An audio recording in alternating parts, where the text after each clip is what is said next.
Hey guys, hang tight for a second here. I gotta get rid of something. Give me a sec. I gotta add it. I don't know what happened. I guess I needed a something. All right, give me a sec. Oh, here we go. Oh. There we go. Sorry, guys. I don't know what happened. Oh, there we go. I don't know what happened. It got all messed up. But hey, we're good. We're back. That's awesome. Looks like the parks in Knoebels might be the first parks in the area to open. That's awesome. We need a little bit more positivity. Hey, what's up, Jay Kite? What's up, Lindsay? What's up, everybody that's chit-chatting out here in TV land? What's up, Gaming for Life? Everybody watches. So today's episode's going to be a little bit different.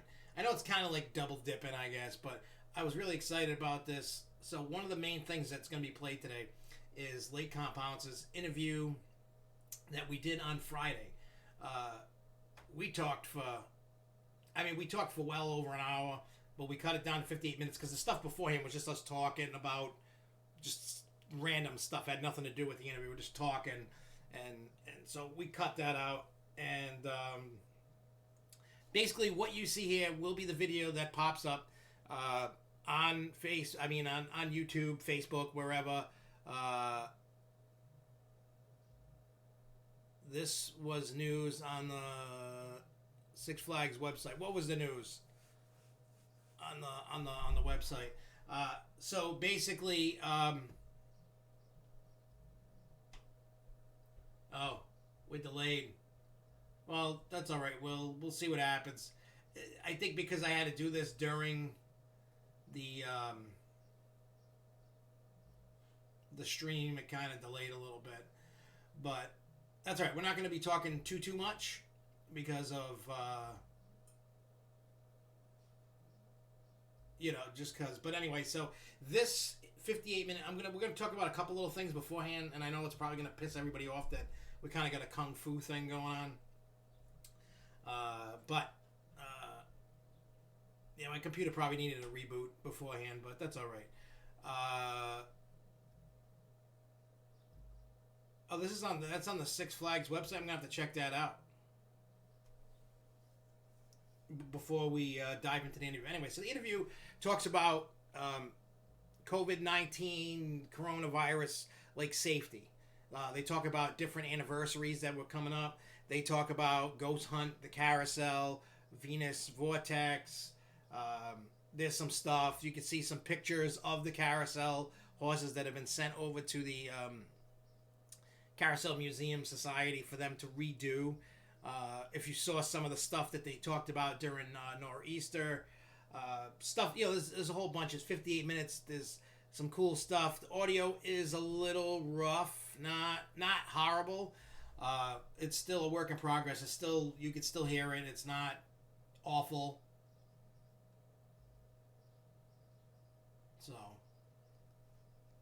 So just pre-warning you that. So let me look at the Six Flags website, because that is news.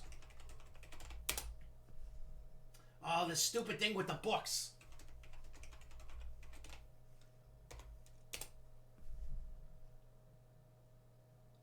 Wait, where did you see the news? Is it on a website or? Let me just look at New England just to see if that pops up. I don't see it.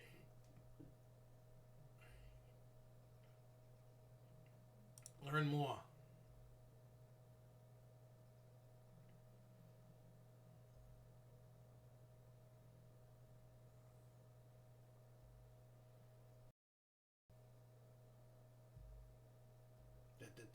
I'm looking at what we see.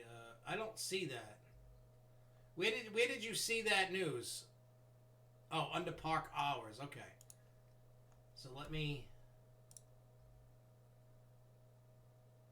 I'm looking at New England's just to see what's going on. Oh, here it is, right here.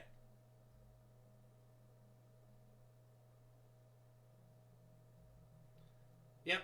It says below are current park operating hours. Please be sure to check back on the morning of the day you are going to visit because park hours are subject to change. If there are no operating hours listed for a particular day, the park is closed. Important, all visitors, including pass holders and members, must make advance reservations to visit the park. To meet state social distance guidelines to ensure the health and safety of our guests, all visits to the park must be pre-scheduled using our online reservation system. Check back here for details. So as they open, you want to go, you got to make a thing, evidently, which is what I said they were probably going to do. Good look, Alex. Good look for that.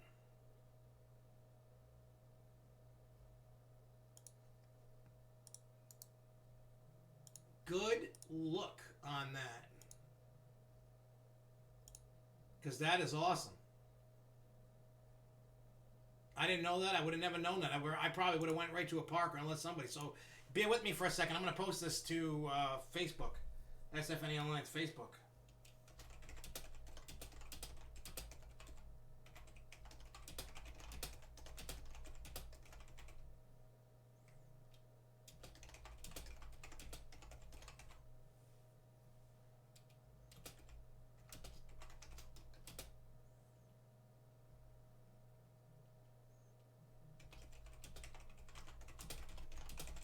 I find that this is pretty awesome that they're doing that because they can just limit whoever's in there, and whoever gets in can get in, and if you can't, try another day.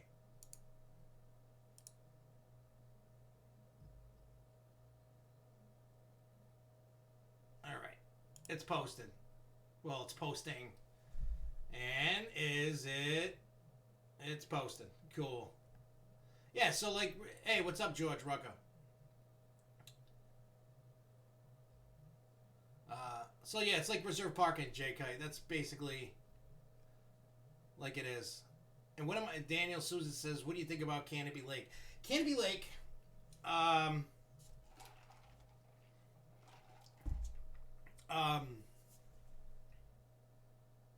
hey, Theme Park New England. Did you hear the news, Theme Park New England, about Six Flags? I don't know if you just chimed in, but they're gonna be doing basically like reserve parking. It's going to be like, it's like reserve parking just to get into the park, which is going to be the norm for a little bit, I guess, unfortunately. You know what, JK? Let me, I'll check. I'm pretty sure every park is like this.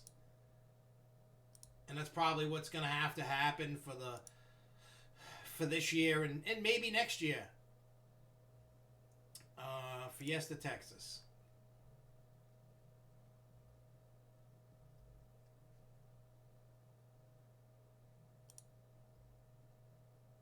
I mean, that's probably where we're heading, which I guess is okay,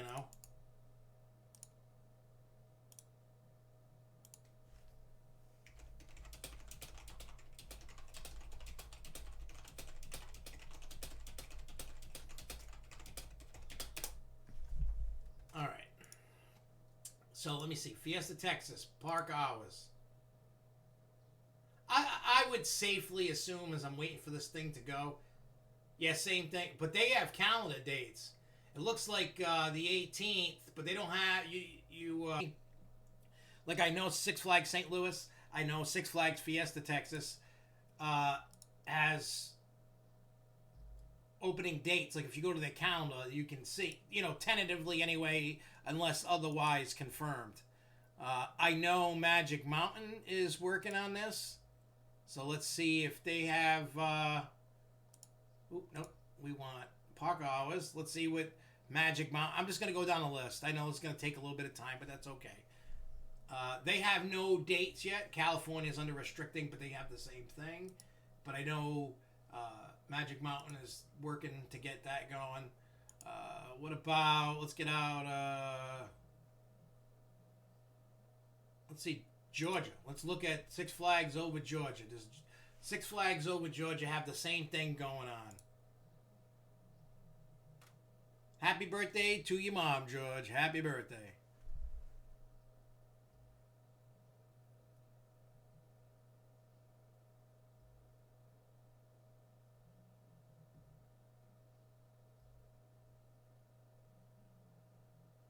Yeah, so I don't know how it's going to work. There's no details yet. One, they're going to send an email out. Two, they're going to update the site when it's ready to rock. So, Jay, we're going to keep looking at the parks that are set to open to see what the thing is to do it. And then when I go to book one, I'm going to record it just to show people. All right, so let's see what Over Georgia says. They have an opening date of the 22nd. Same rules apply.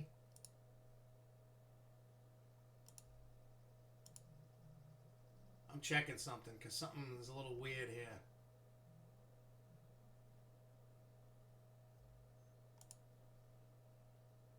Come on. My internet's running a little slow today. I don't know why. This sucks. That's probably part of the reason. Okay. All right. I just wanted to check the rides because it showed other rides in its spot. But no, everything's all good there. So, all right. So let's get rid of that. We got this. All right. So what we're going to do is we're going to talk a little bit. Everybody heard about the news about that new park opening up in a faraway land away from us anyway. A good friend, Jason in Paradise, sent me a whole slew of things.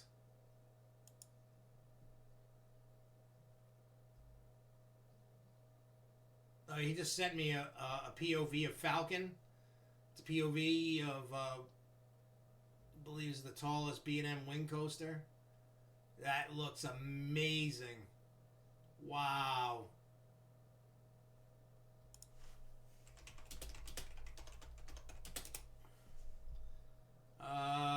Oh yeah, so let's hang on. Give me a second here. The place is called Lost Island Theme Park. And where the hell is this thing? Where is this located? Wherever Waterloo, wherever that is. What is that? Iowa, Idaho. Something like that.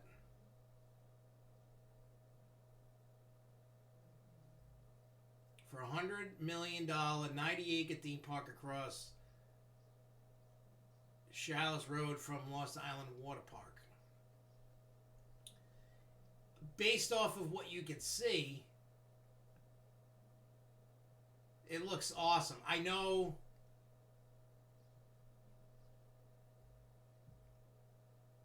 we don't know when this thing's supposed to open. I don't see. Let's see if it says in the video when it's supposed to open. Give me a second here. I'm just scrolling until I see a date, maybe. No, there's no date. I don't know if anybody has a date when it thinks. You can't hear me that much? What about now? Can you hear me now? Can you hear me now? Maybe now. Can you hear me now?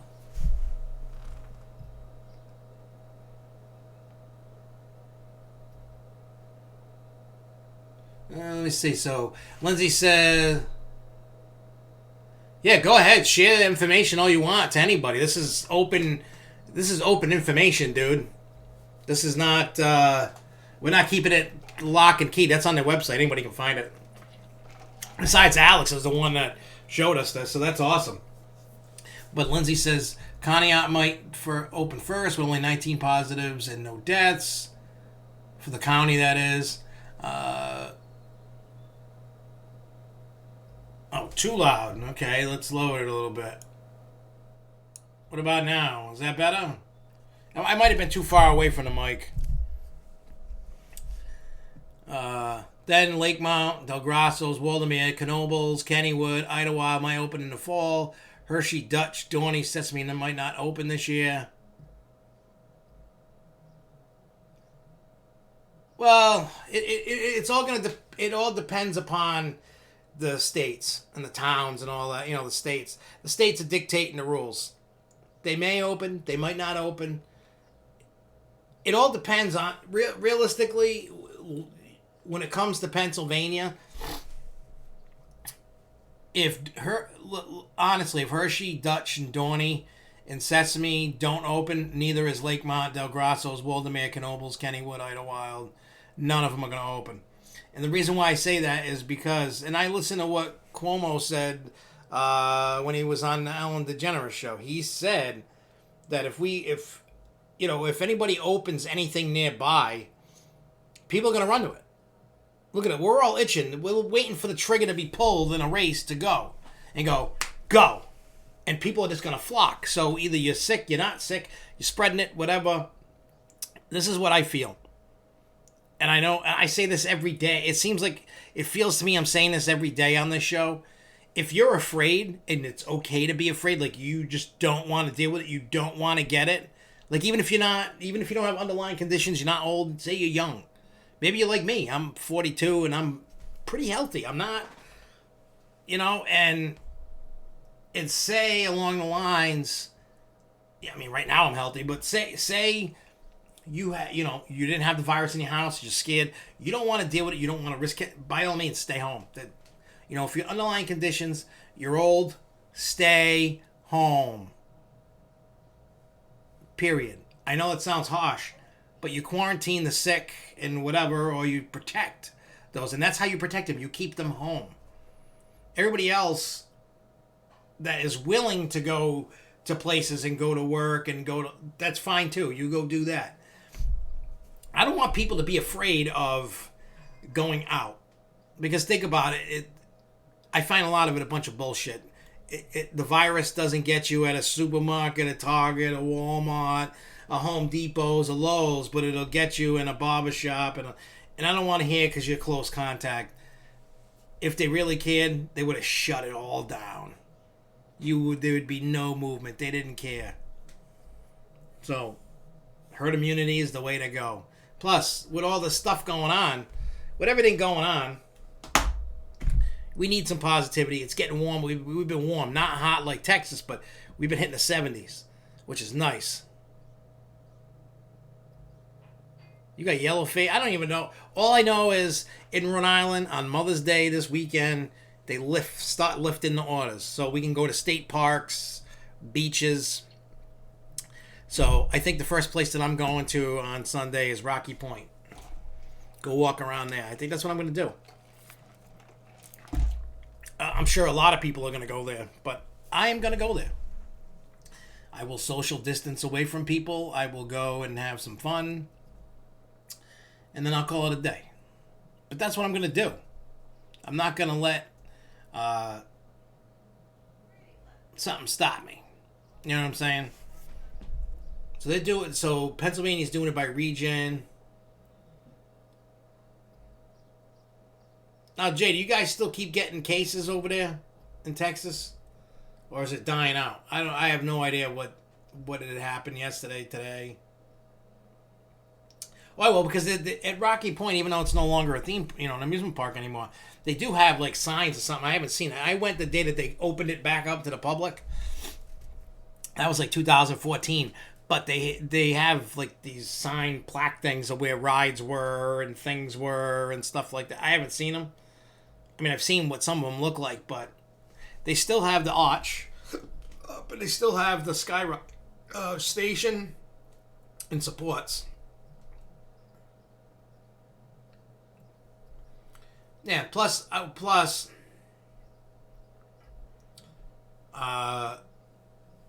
what do you call it?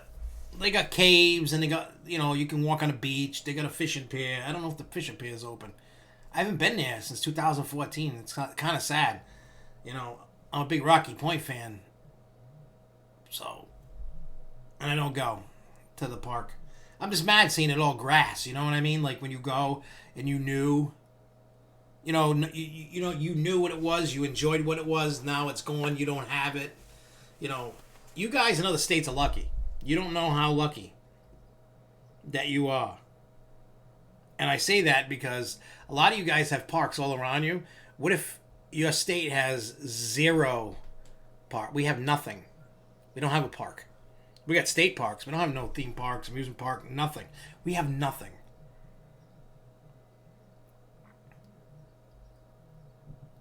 Yeah, I mean, I'm definitely going to like film it, walk around, and all that. Plus, we can see how people are social distancing. If people care, people don't care. It is what it is.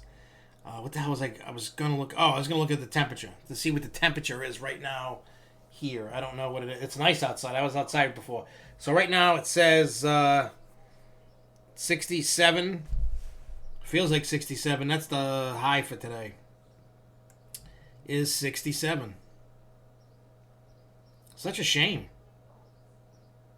Such a shame. But that's all right. So yeah.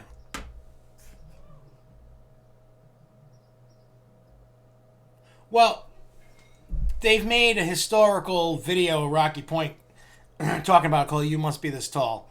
I didn't go to the premiere of that one. I wasn't in that one, but there was another one called the Tales of Rocky Point Park, which I was in. Went to the premiere, and that was cool. According to the director, I was featured the most in it. It's kind of funny. As a matter of fact, there's a special feature of all the different people they interviewed. And you can click on a person and just listen to them talk. It's kind of funny. Yeah, I got You Must Be This Tall, 2 different versions because there's different special features on both. And then I got the Tales from Rocky Point Park. Tales from Rocky Point Park is more about the accidents and the crazy things people heard about, all the rumors. Is it because it's based on a comic book this guy wrote about Rocky Point. I saw the comic book the other day when I was looking. I got it in a bin. I saw the Rocky Point comic book. I don't know if there's going to be a... You know what? This is how you're going to tell if there's a second wave this fall or not. And it's really plain political. It depends who wins the election. Is if there's a second wave or not. I'll just leave it that way. I'll leave you with that. Because that's how I feel in my mind right now.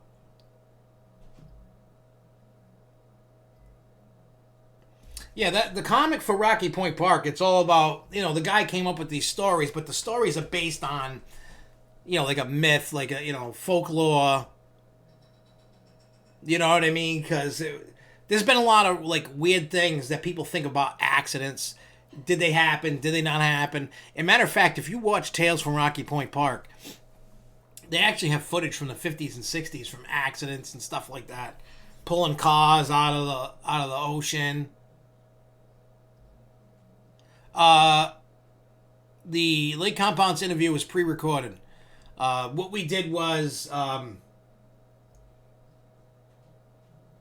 we just made sure we took questions from everybody between the Grove Show, the forums, Facebook, Twitter, everywhere that people sent us questions about Lake Compounce, and every single question that was asked was answered. And like I said, it's 58 minutes of,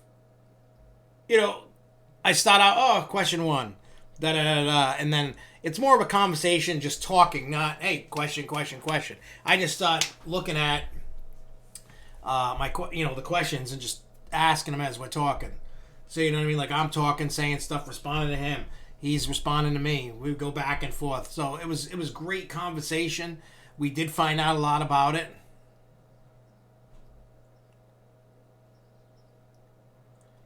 Yeah. Will Great Adventure open soon?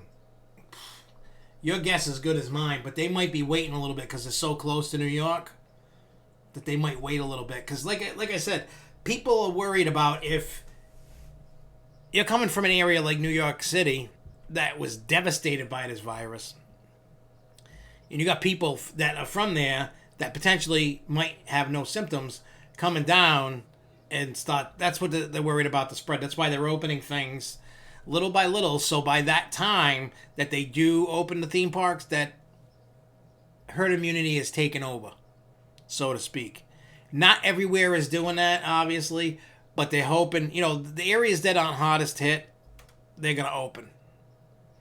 But the people that have hot hit areas are going to open later, so I think Great Adventure, if they do in fact open, and I think they are, I just think it's going to be a little bit later in the summer. They probably want to get the herd immunity rolling, like, open your state parks, open your beaches. Okay, no parks.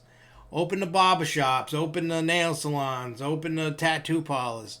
Okay, get to the next spot. Okay. Okay, theme parks, you seem to be pretty good.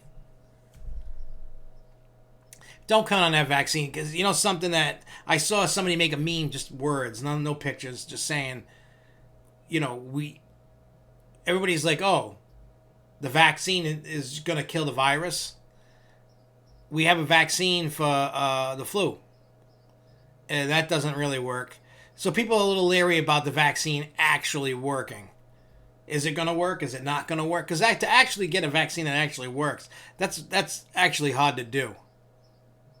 That is really hard to do because nobody knows. You find out through testing and trials and stuff like that. That much I know from reading and all that stuff.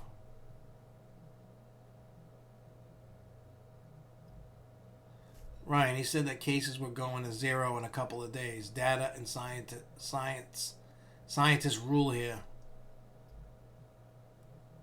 No, theme parks aren't a top priority.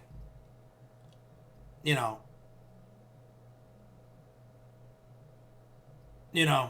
and so nobody knows. Nobody knows anything. Will Jersey Devil resume work? Yeah, it's gonna resume work. Don't,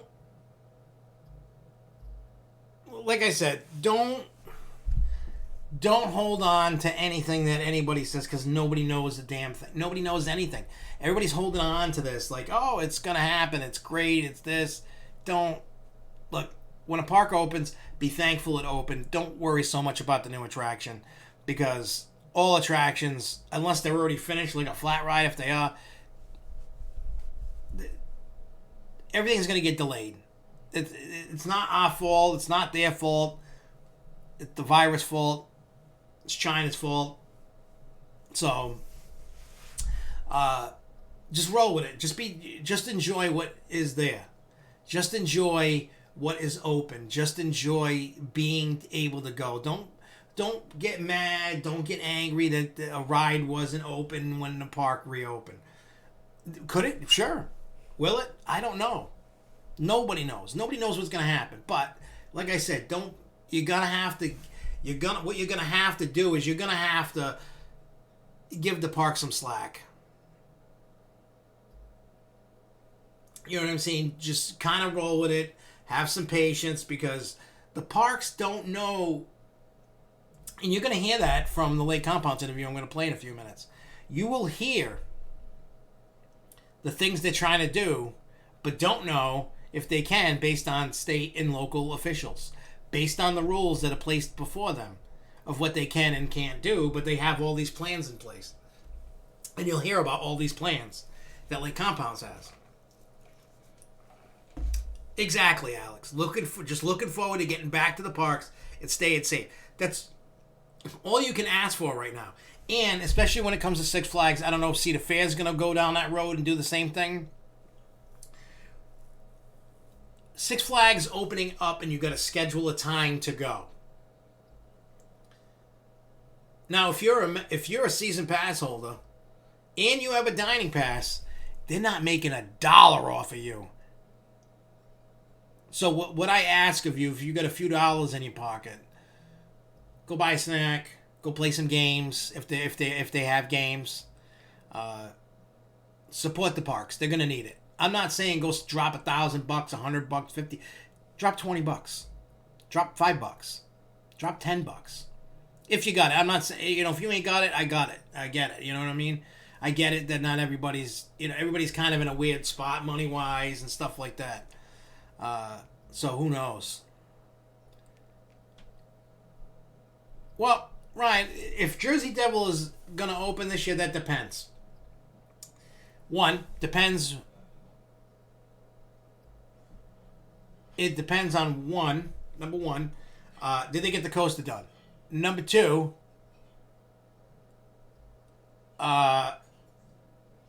number two, with the restrictions, when it does finish and open, is it at the end of the summer? Is it fall? They might just hold off. They might open it. I don't know.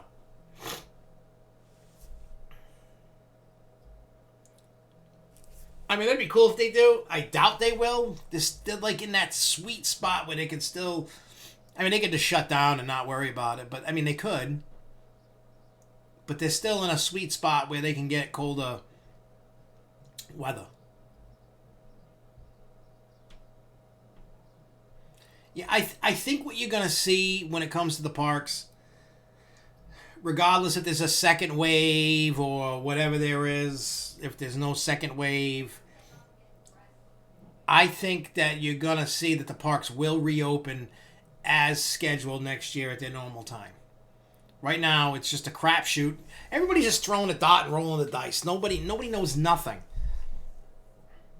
The only ones that know anything are the ones that are getting ready to open. They know based on talking with their state and local officials.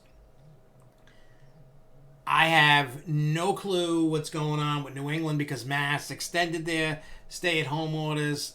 I don't know.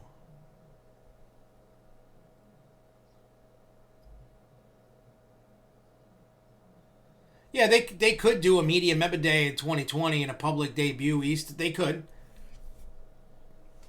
There's a million things that can be done and can't be done at this moment.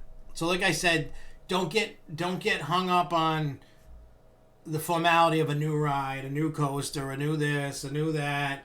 Don't get hung up on anything. Like I said, I'm going to be preaching it like a preacher. Just enjoy the park being open. Support the parks as best as you possibly can. You may not have the dough, and that's fine. But if you got a little, we want to make sure that our favorite places, no matter where it is, stay in business and can slowly get back on their footing and their feet. You know what I mean? This year is kind of like what I call like a washout. It's like the lost year all around. Nobody knows what anything's doing. Nobody knows what's going on. Nobody knows nothing. And that's crazy. You know? It is. All right. So anyway, enough of my babbling. The main goal of today is to play this interview. I'm still going to be here, even though you're going to have the interview. If you can't, you should be able to hear it. I don't know, but we'll see. If you can't, shout out in the thing and we'll make it so you can hear it. But let's get into it. And then we'll be back right after the interview. So here we go. This is before I do that, it's I can't pronounce his last name, but he's the assistant GM of Lake Compounce. His name is Larry. I want to thank Larry and Lake Compounce for allowing this to happen, and check it out.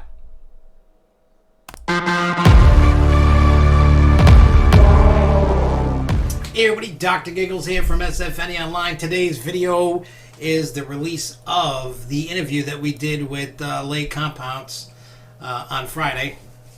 And so hopefully you enjoy it. And we're going to be doing more of these. And I want to send a shout out to Lake Compounce, Jerry Brick for setting this up, and for Larry to take the time out of his day to talk with us for a while. And hopefully we asked some questions that you wanted to hear. We may not have the answers for everything at the moment, but it was definitely a great conversation. Lots of great news to be had and talked about. So let's dive into it. And before we do, make sure that if you're new here, you click subscribe. If you enjoyed this video, please click share and leave us a comment. Let's jump into it.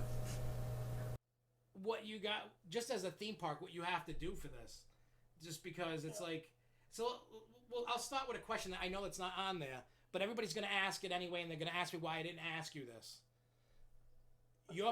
Whatever you know of right now, I'm not going to ask about when you're going to open. I'm not going to ask that. What about preparations? Like, Santa, do you guys have a plan for that yet or no? I'm sure you do. We do. We've already been in discussion with our local municipalities, the state government. We've put together multiple proposals, even with Aquasi. We've gotten together, and then we're trying to band together to show a unified plan of reopening. So, yeah, we have everything in there from proper spacing to sanitization stations to, how many people can go in a restroom, everything that, and how you even load a ride, which is obviously going to be a whole other concern. But everything you can possibly think of is in the works, and plans are being outlined daily. And, we're working around the clock to try to get all that stuff off the ground, because then you got to purchase all this stuff and secure it and get the masks in. Oh yeah, that's going to be a pain in the neck. Yeah. And then, I mean, you've been to our park, so how do you do them in the front gate? Do you do online tickets only? Do you not? So everything that people are probably asking, there is plans in the works.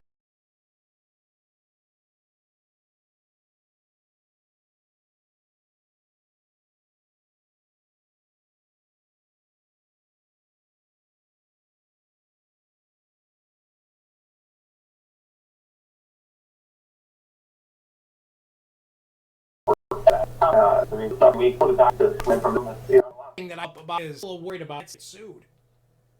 Right. My thinking about that is, and I know I'm probably a minority in my brain. I mean, I think about it, what if my minority thinking right now, but the way I look at it is, go ahead. It's going to be whatever happens is going to be a precedent. When the first one happened. But I mean, looking at it myself, it's like, well, could you sue somebody for getting the flu? Because essentially, it's a communicable disease. It's not the same circumstance, but to me, it's like I don't know if you can really track that down to one person at the one place, depending on where the person was. So it'll be a challenge, but that's definitely something that I'm sure is on everybody's mind, whether you're a restaurant or you're, an alley. What do you do? So, one way or another, I think this is going to have a ripple effect into next year too. Some capacity. And I hate to say that because most people want to hear, like you said, the positives when we go forward. But reality is it will have some impact. Let's just hope that the new normal, whatever that is something that we can all live within. Yeah, I think, and I think. I mean, the way I've been telling everybody thinks I'm like a conspiracy theorist with a tinfoil hat. Because everything I said in the beginning has happened. And they're like, you're crazy, you're nuts. And I'm like, no, every little thing I said was going to happen. And I just want people to, if you feel safe, go enjoy it. Go have fun. If not, stay home. And my thinking is, when it's going to be so weird because in Rhode Island, I think everybody took social distancing and masks out the window. Like, I went to Lowe's over the weekend. Nobody social distance. Me and my family, we were like trying to stay. People had masks, not masks. People congregating in the parking lots without them, and people just like, I'm done. Like, so it's just kind of like, and when I tell people like, what are you nuts? I'm like, not me. I had my mask on. I was doing what they asked me to do, But I just can't wait to see what the parks look like with like, you know what I mean? Like, if you're going to put dots or tape or... I mean, I know you guys are talking to, but you know what I mean? Like, how do you social distance? Have you seen the photos of what Disney's done in Shanghai with their roller coasters? Yep. How they... Are you... Yep. Is that a talk about, like, possibly alternate seats? We're exploring every option, but that's... Because, like you said, obviously Disney is on all the committees that we're on, too, to some very informed... They shared that with us and then their internal practices that they were allowed to share. And that is something we are exploring. To what degree? We're still working out those plans. But yeah, you probably will see something of that nature implemented, if not just at our park, probably at Six Flags too, and some of the other big ones. Yeah, it's just crazy. You know what I mean, I don't know if you've talked to Six Flags at all during this, but I notice as a like theme park community, it seems like a lot of the parks are working together. They're just like, what do? We got to be. Right. Because the talk is, for this year and next year, is trust before profit.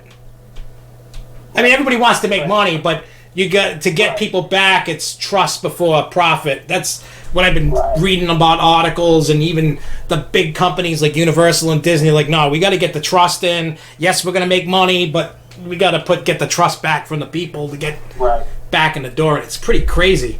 Like, the things we've always had a good relationship with, like, George and Eric over at Quasi. We have, even though we're competitors, we have good relationship. And the amusement industry in general, I would say, based upon, 20 years working in this field, that most people are very willing to share, even if you are competitors, especially when something like this happens. So, I haven't talked to Pete yet up at Six Flags New England since this has happened, or Jen McGrath, I know her as well. But, I know if I did call them and ask them questions, they wouldn't have a problem sharing stuff with me. And because, again, we're all in it together. Because it's... In this industry, we're really in it together right now. So, yeah. Now, let me ask you this. If... Obviously, this is going to tear through the industry crazy. Is this impacting money being spent for 21, 22, or is that kind of you don't know yet because you haven't opened? Well, they open, but I mean, obviously I'd be lying if I said that, it's not going to have some sort of an impact in some way. But I mean, everything is being explored. I guess it's the same for you too. It's like some people who have a steady job are also looking like, well, who knows what's going to happen tomorrow if this thing gets worse? Should we spend money and do the landscaping? Oh, yeah. Planning on doing to our house, or do we hold off and save it for any day? So, I think everything with every company, everybody's going to be exploring every avenue. But as to what varying degree, again, it's like, when are we opening? Who knows right now? Oh, yeah. We kind of get some more answers. There's so much volatility with this. It's a challenge. Yeah, this is crazy. Now, let me ask you about Venus Vortex, because I'm actually excited about this ride. Is it completed, or did you guys get stopped in construction-wise? Right. Well, we are. It has been delayed. The ride itself, most of the pieces have arrived. Actually, all the pieces have arrived. Fiberglass, the structure. We had put in the foundation work into the ride, and we dug the underground items that were needed to be dug. We put up the pump house, and the pump house is actually pretty close to complete, at least the exterior of it, along with the pumps. But yeah, once this thing had hit, we had plans of bringing in the construction crew and getting everything done, but with the stop order, that kind of delayed that for right now. Yeah. Yeah, because I keep looking at all the different states, they're lifting orders, like the phases and stuff, and we're just trying to. But like everybody's like, well, when is this one? Because I know Funtown, Splash Town yesterday was like, nope, we're not opening at all this year. They already. Oh really? Yeah, they put it out. Well, a letter got sent out from Russ, from Ace. Yeah. And there was a news article that came out, and then yesterday, Funtown, Splash Town on their Facebook was like, we're not gonna. I mean, they're in a little bit tougher. They don't have Halloween, Christmas, so. I don't know. I mean, I think that water parks are not even going to open this year. I think depending on the local restrictions, I think you might be right in some areas. Absolutely. I know, like I've heard like locally some of like the pools for like even like the Y might even be impacted. Something to that degree. So I hope everybody can get to some comfort level. And it's like we were just talking before. What is that going to look like? Yeah. Like how do you social distance a wave pool? Right. That's a whole other thing. Yeah, there's not a lot of data on that right now. They're releasing stuff every day on that. So I mean, that's the question. How do you socially distance? Yeah, I mean, unless you just open it as a pool and you told people stay away from each other, but people are still gonna. I mean, I would feel. I mean, I don't know. I'm not a doctor or a scientist. I would feel all the chemicals that are in the pool should probably kill that. Right. There's chlorine, there's bleach, there's chlorine. Filtration too are in there. So I mean, again, listen to what the experts are telling you, but all indications show that it does kill it in the water. But until I see that expert document like you. Yeah, it's just like I mean, we got an in-ground pool coming sometime this summer. I don't know when they're gonna build it. Because I know in Rhode Island they didn't stop construction. They allowed people to continue. Oh, really? So if anybody building anything, it just takes a little bit longer to get a permit because everybody's working from home. But you can get a building permit and you can construct things. I see.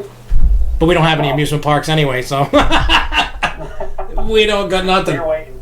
Yeah, I'm waiting. Just open something. I'll take a kiddie coaster at this point. It's just funny. No, that's understandable. Yeah. So, but yeah, it's like. Crazy. Yeah. So again, I'm glad that you guys are getting Venus Vortex because I was totally wrong on the guess because Jerry was busting my chops every time I went to the park and he's like, so what do you think it is? Because usually we get all the leaks from places about all the parks. Somebody will leak it to us to try to get. They won't tell you who they are, but you can tell it's somebody from the park trying to get the ball rolling with some. I mean, it could even be like Jerry posing as somebody, I don't know. Who knows? But it's somebody I never heard of, and they go, oh, did you know about this? And then if I look at the IP address, it goes, oh, it came from within Lake Compounce of Six Flags. It's usually when they're ready to start letting nuggets go, sometimes park personnel will do that. They don't want people to know that they're leaking it. It's funny when it happens. Our marketing director and Jerry you know, the original architect of the, I guess, the front display that we had last year when we were doing the announcement. Yeah. You know, and being our biggest water slide that we had, we wanted to get real creative. And obviously you've seen the pictures of what this thing's going to look like.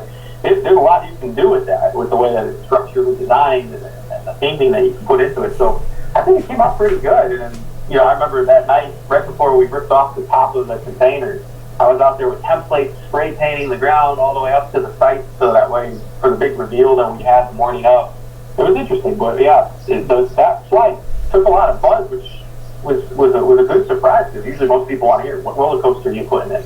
Yeah, that's everybody for some reason wants a roller coaster every year.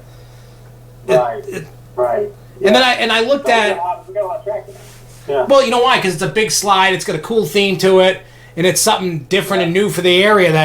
Everybody loves a roller coaster. Don't get me wrong, I love a roller coaster as much as the next guy, but I like seeing the parks, all parks. I don't care where it's from, balance out. Right. Whether you got dock rides, coasters, flat rides, water rides. It's nice to have a roller coaster, but damn, just the upkeep on them is a pain in the neck. Right. We also it depends on what your demographic is, too. You gotta rise the ceiling to as many of the masses as possible. So, you know, obviously we got all that extra space now that we've created in that water park location. And if you've been to our parks, you know, as soon as it hits 100 degrees, nobody, except for the diehard fans are in the park, they're taking a left going straight to that water park. So. Oh yeah, because it's so hot. I mean, that's what I do. I go ride the rides. Like usually when in the summertime when there's an ACE event, we go ride the log flume and then once it gets hot, off to the water park, then off to the rides. Right. Speaking of the log flume, you guys are adding theming to it now. Adding a little bit of theming here and there. We did. We added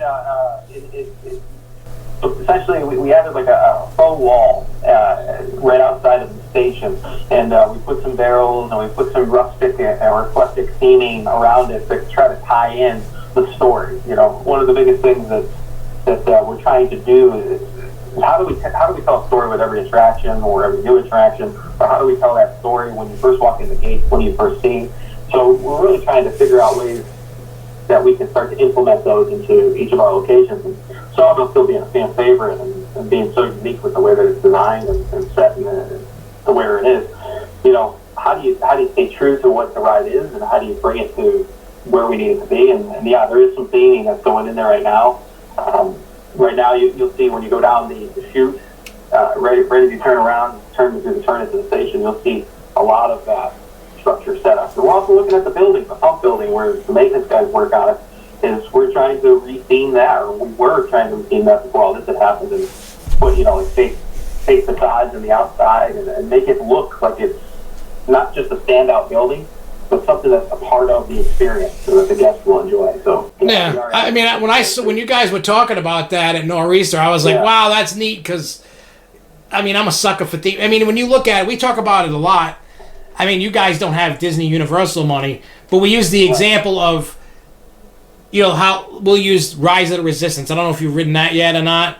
That Star Wars ride. That is unbelievable. And then you go to Universal and you have Hagrid's motorbike, and it's all about the experience.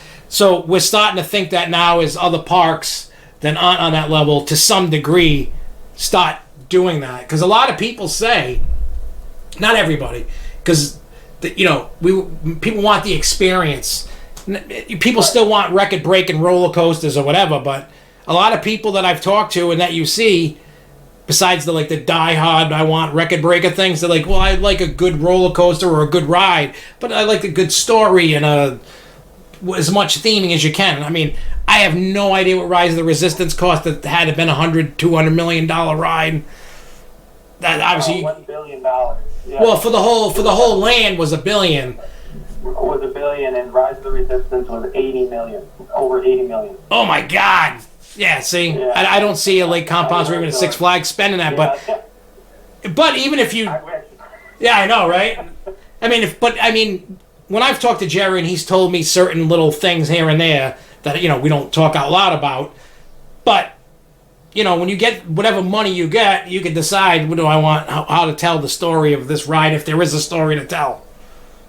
Right. Because some rides, I mean, a tilt-a-whirl, what kind of story can you... I mean, you could, but realistically, what is a tilt-a-whirl for a story? Unless you get really creative. But I mean, I would still like to see a story on a tilt-a-whirl, but, you know. Yeah, and that's the challenge at every park, locally and small, or even big. Doesn't matter what budget you have. As you just said, how do you reallocate those resources, and what's the priority, not only for the guest experience, but also the maintenance capital, in addition to, you know, upgrading things like equipment that might be getting older. So yeah, it's how do you stretch a dollar to really get you the most bang for your buck. So yeah, we're hoping to add subtly in our park slowly as the years go on and things get back to normal, more of that storytelling experience where we can. You know, a couple of our attractions, as you know, have it. Yeah, because a lot of people, you know, I like seeing it. I mean, the thing that I laugh about parks is a lot of parks rely on an IP because of people, you know, the consumer's brain. But I find a lot of attractions that have IPs aren't as good as the original ones. Like, I went to Knott's Berry Farm for the first time in January, and I got to ride the Calico Mine Ride, which is the little train ride indoor. I thought, I mean, I know it's an older ride, but I was like, that's better than some of the stuff that is new. Just because of the care that they put into the ride, the theming they put into it. I think like an original story can be just as good as Superman or Marvel or whoever. I guess it just depends on the creative team and the story you write. Because I've seen some people in different parks have great stories. Even, you know, like Knoebels has Black Diamond. That ride came from one of the Jersey piers, and they just made it look like like a coal mine, and they just themed it to the area, and it was great. So I like seeing different. You know what I mean? I like seeing all that different stuff myself, but you know, it all comes down to money. Yeah, but it does. I'm in the same boat when I go to theme parks, you know, in my free time, when I get there, you know, I don't typically ride with too many of the attractions. I'm more about the environment, the atmosphere, the culture, you know, how the staff interact with. So I'm always, you know, oh wow, they hit a speaker into that way, and you didn't even know it was there, or a set machine over here. So I'm in the same boat. I love looking at that stuff as if I'm a guest and don't know behind the curtain of Oz. So I love. Yeah, it's like when I go to haunted houses, I'm always like, I don't get scared at a haunted house, but I like, how did that work? How did they do that? Yeah. How are they, you know, because like Ernie that runs the haunted graveyard, he's taken me back there so many times and let me film that haunt so many times. I love the haunted graveyard, and Ernie's such a great guy. Oh, he's phenomenal. He really is, and his attention to detail is unparamount as anything else I've seen. And it's just he really wants every environment that he creates to be reflective of a movie. Like you're walking off the set. Yeah, and he does it. It's unbelievable. Like some of the stuff you look at him build, and I'm like, you built that at foam? Like, that's clever. I would never even thought to repurpose foam for that. Oh yeah, because a couple of years ago when you guys started doing the behind the scenes with him there, two years he started. We went to that, and I was like, wow, that's really cool to see how you build this and do this. And he's not, because he told me, he's like, I don't care if you film it and take pictures. He goes, everybody knows every trick in the book. Because most haunt, I mean, you don't want to ruin the haunt for other people, but everybody and their mother has filmed Haunted Graveyard, and it still shows that even though everybody's watched it online, you still can't beat the personal experience. Absolutely not. You can't, because he's really taken that product into a whole other category for haunts. So, I mean, he's done a great job. But yeah, his attention to detail and storytelling is unbelievable. Unbelievable. So I'm glad he gave you the behind-the-scenes tour, and you went to the behind-the-screen. You saw the art and the he was doing all the makeup. Oh, God. Yeah. I really thought I was watching a movie. I was like, geez, that person looks like a real, vampire or whatever it was. Yeah, I forgot what it was when because I know you guys did it last year, and I didn't do it last year, but I did it in 2018 when you first started it. But so let me move on to Boulder Dash, because everybody asks, the questions that I said you've seen. There's two questions. Right. One, if the park does in fact open, are you going to run 2 trains this year, or 1, or that might just be demand? Maybe just depends how busy. Maybe. Well, to be quite honest, because this COVID derailed a lot of our extra time, so to speak, we're working on 1 train right now, and it's the hope that if we can get everybody back in there and everything continues to go to plan, at time, hopefully we can reintroduce that second one. But I don't want to promise that. It's it's going to be a run to the finish to get everything in place that needs to be done in order for the safety procedures to be ready to go to open. So I'd say definitely one right now on both coasters at this point. Yeah, and then the second one was, if you do open, I hate saying this if you do. I'm really hoping you guys do. I know. But, yeah, because this is the 20th anniversary of Boulder Dash, is there anything planned for like a party, a celebration? You don't have to get in the specifics, but is there anything talked about? Originally, before all this had happened, we had a pretty good idea of what we were going to do for an event, and until we know more about what any restrictions that we may have in terms of the park, right now it's there, it's sitting there. It's like, can we execute it the way we want it? At the end of the day, to me, you want to run an event that comes out and being half of what it could have been, or should you push it back to when you can do it the way you wanted to show it? So it's possible that we might just do it next year if we can't get it off the ground this year. Yeah, because I figure, I think once you get, my personal opinion is once you get the vaccine and the vaccine shows that it actually works, it's going to take that fear out. And then, it's going to be a recoup thing for everybody. They're saying 1 to 2 years for everybody to kind of get back to where they were before this happened. Which, who would ever thought that would happen, but... Right. Well, plus next year, we're going to be celebrating our 175, so it might make sense just to, if we can't do it the way we wanted to the scale that we wanted to, maybe we push that with that next year of the year of celebration, another graveyard, depending on which season you consider their first season, they're going to be celebrating their 30th year. So, it might make sense to have the year of celebration be next year for us. Yeah, because, include Boulder in that. I kind of like that idea, now that you say that, just because this year is going to be tough for everybody. People losing jobs, people dying, people being sick, people afraid. And like you said, why do it half what you could have did if next year, most likely, you'll be able to pretty much... I'm sure next year will be still some social distancing, but not as bad. Oh, absolutely. Absolutely. Me personally, maybe you guys should... as much as we would love something to celebrate, but you got 175, 30th anniversary of Haunted Graveyard, 20th anniversary of Boulder Dash, this whole environment we're in. I think next year would be the year to just shebang and just be the year of celebration that we can come together again. And it's kind of a celebration of the fact that we're through this too. Even though this year we're getting there. So that's what we're going back and forth on that. But we'll still have something, I'm sure, to some degree. That's a minimum of maybe just a banner or something that acknowledges it. But I think next year will probably be more realistic. So again, it's all depending on what the government would allow us to do and what the restrictions that we're going to have. So I would hate to say that we can't celebrate it, but at the same time, I don't want to put together something that our fans and fan base would consider to be not what it should be, considering that ride is our crown jewel attraction, and I want to make sure we do the justice that we could possibly do to make people happy too. Yeah, because I think in the long run, if you did something next year, I think you'll get more of the people. Because I know there's a lot of enthusiasts that have like underlying conditions, and they're like, I'm not going to go to a park this year just until a vaccine comes out. And I'm like, you know what? That's cool. Like, I tell people, you do you, I'll do me. I don't tell you how to... I know it sounds like a jerky thing, but when you do podcasts or you're dealing with the public, they like to crap on just to do it. They like to crap just to do it. And it's just like, you know what? You do you stay in your corner, I'll go in my corner, and then, you know what I mean? It's tough. It's really tough. It's like, I try to play like when I'm doing the live show, like, don't be a jerk to people. I get it. My opinion's different than yours. It's okay to disagree.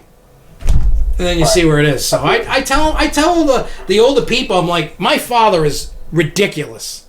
He's turned 75 this year. He has COPD. He's got all these things. Like, if he got it, it would probably kill him.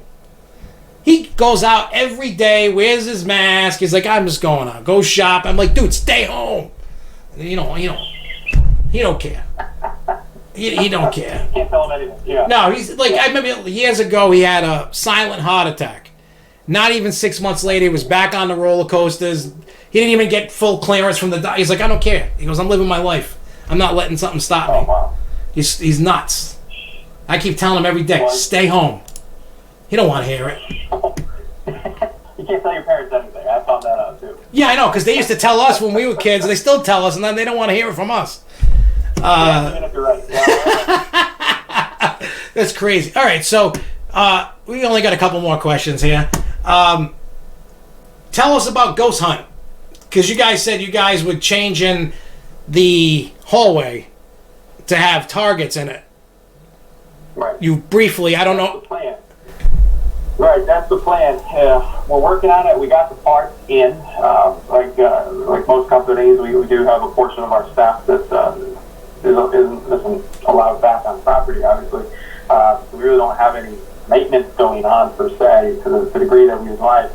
In this case, most projects are at a standstill completely. So the plan for Ghost Hunt, at least, was to redo that hallway. Because as you know, when you go down there, you have the mirrors, and you have the lights, and you got the fog and the laser. But there's not much to shoot at, and if anything, you see people doing things they shouldn't be doing in that hallway. Yeah. The camera systems that we have. So the plan was to put in a percentage of targets in that location, in addition to some additional thematrics that we've come up with, and working with Megatronics and making sure that it was compatible with their system was important to us. So that was going to be phase one of what we were going to do. So we started the work prior to the cease and desist. I'm hoping we can get it done before our projected opening date. But yeah, let's keep our fingers crossed so we can get everybody back. Yeah, I think right now, I think right now people are just going to be happy that park's open. Never mind the new. People are going to want new attractions, but I think this year alone, people are just gonna be, oh, thank you God, I can go to a park and just go to the house, get out of the house, something, and then I figure out, even if parks didn't add anything for the next 3 years because of this, I'm still gonna enjoy that they're open and celebrate that they're open and not gone for good. Like Indiana Beach was that close of being gone, and somebody came in and saved it. So. I don't want to see any more parks go through that. I want everybody to, I want everybody to survive. It's tough out there, but. And I hope that, with the upgrades that we did in the past couple of years on that ride, and again, what we hope the experience will be once we get open, and we will get to that attraction, and we'll be open for the date we open. Not sure, but we do have all the parts in, and there is our plan to add a lot more targets in there. And I'm trying to break my own record. Every time I go on there, I only get, I think, maybe 150 to 200,000. I'm terrible. I always use TV screens. And everybody else, like a 6-year-old that gets off the ride and gets almost 500,000 points. And I'm like, what did I shoot at that you shot at? Yeah, I know. I get the same thing. My kids are always beating me. It's like they took away my gun so my kids could win. Right. Well, I always say, hey, the lowest score wins whenever I got somebody else in the car. So yeah, there you go. Yeah.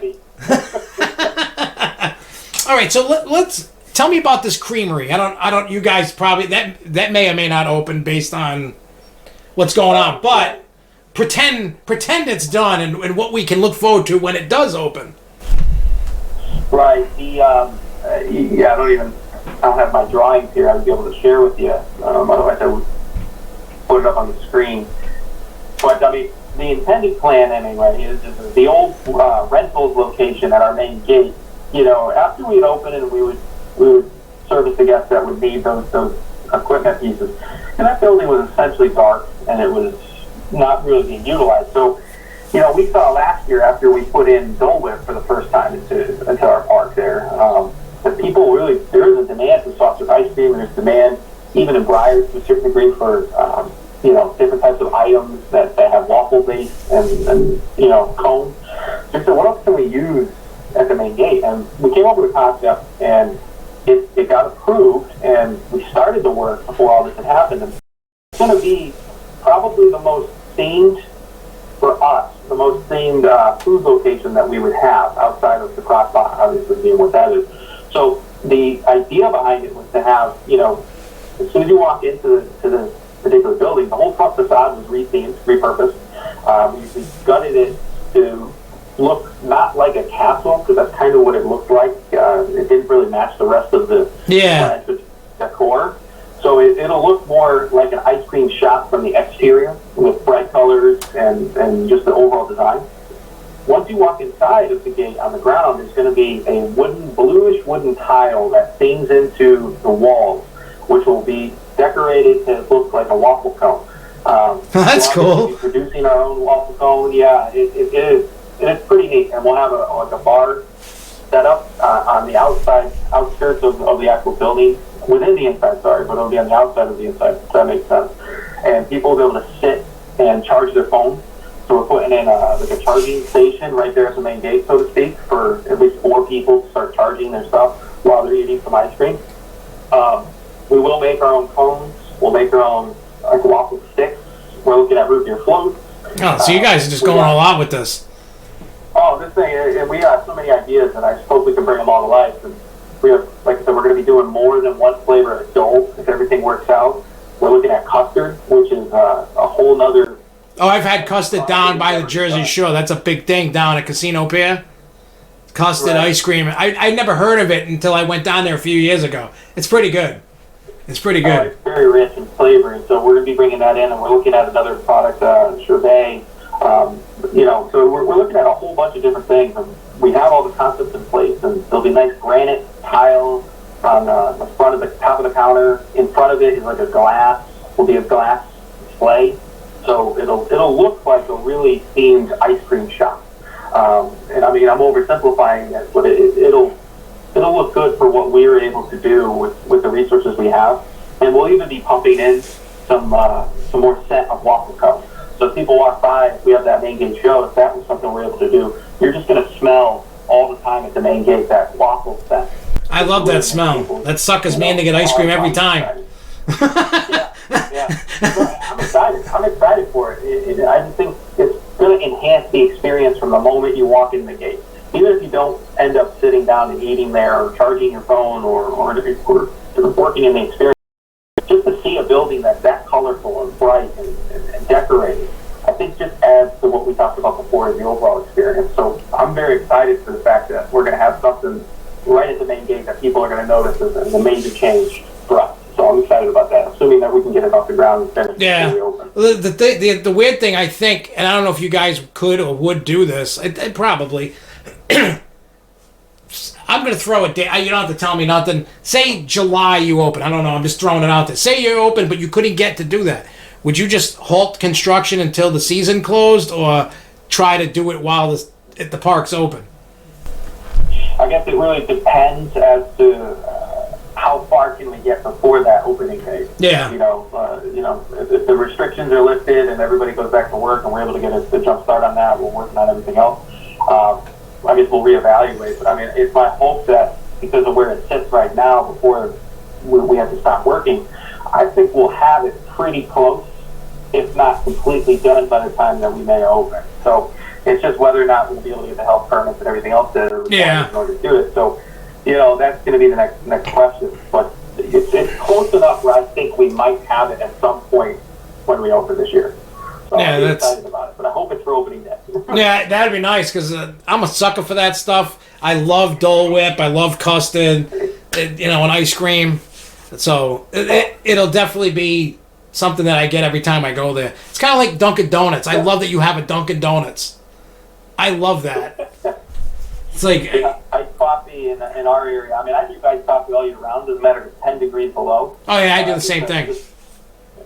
Yeah, the wife laughs because it's like 10 degrees. You want hot coffee? Oh, come on, iced coffee. Yeah, exactly. And it's like when you guys put in that Dunkin', I don't know how many years ago that was, 2, 3, 4 years ago. But I was like, yes. I'm like, I can get it done, because I hate to say it, but I hate other parks' coffee. Like when they make it themselves, it's not. Right. I know it's different. Some people love it. I don't. I'm stuck on Dunkies, and that's just what I drink.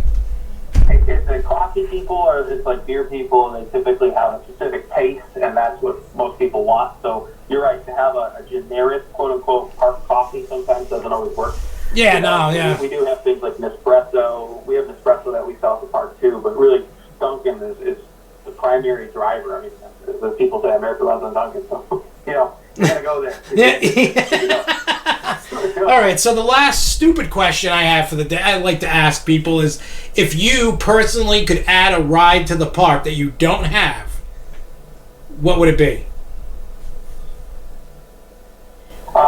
Me being selfish, I suppose, is I am a sucker for a good dark ride. I like the experience, and I know we talked about it. I don't know if that'll make it into the podcast or not, but like the Rise of the Resistance is a primary example. Is, I went in there not reading anything on that attraction because I heard it was good, and after the 30-minute attraction was over, I got off it saying, "Holy cow, this thing is so well put together that." I love anything that's an experience, and not that that's necessarily a dark ride per se. And I know somebody in the fan group like, that's not a dark ride. I understand. I like the experience that it produces, or even the Six Flags experience with the Justice League experience. Yeah. I just think if you can get out of a car with your entire family, you can. Every time you get on it, it's different, and you guys can have a conversation, and you live the story. Yeah. Back to what we were talking about before. So if I had a choice personally, and we had the space and obviously the budget and everything else was making sense, I would love to put in something that the entire family can experience together. Not necessarily the extremists of the roller coaster or the water park people. Something that the entire family can go home and is like, that was really cool. I want to go on that again. So I'm kind of stuck with a dark ride type attraction. Yeah, it's like, see, I love when I go. Ghost Hunt is one of the rides that that's a must. One of my first rides. When it opens, I go ride it. It's such a great ride. I wish other parks, I get it, budget, room, space, how much money, what can you do? And I get that, but that's why I feel every park should have a dark ride, period. And you can tell, like Disney and Universal, they're the masses of telling a story in a dark ride, and I get that. Absolutely. But they got the crazy, stupid money to blow. When you have a smaller company like you guys, you take whatever you got, you make the story you got, and that's what you got. But when you guys did Ghost Hunt, to me, you nailed it because it's a fun, goofy ride. Like, I love it has that neon look, and you can shoot at it, and it's ghosts and stuff, and I like that stuff. So, to me, Ghost Hunt is a hit to me. And we all know it's a busy ride. Everybody loves it. That should show other parks that don't have a dark ride, if they can swing it, get one. Absolutely.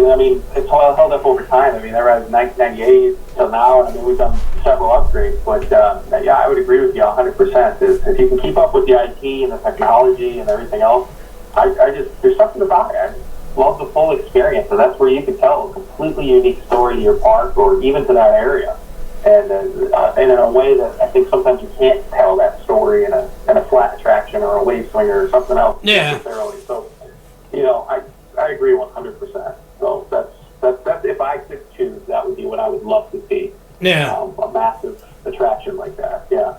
So, one thing that came to my mind that I saw, the attractions that you have, are they still waiting to be worked on because of what's going on? Because you can't, obviously nobody could be in there working, so everything's just right.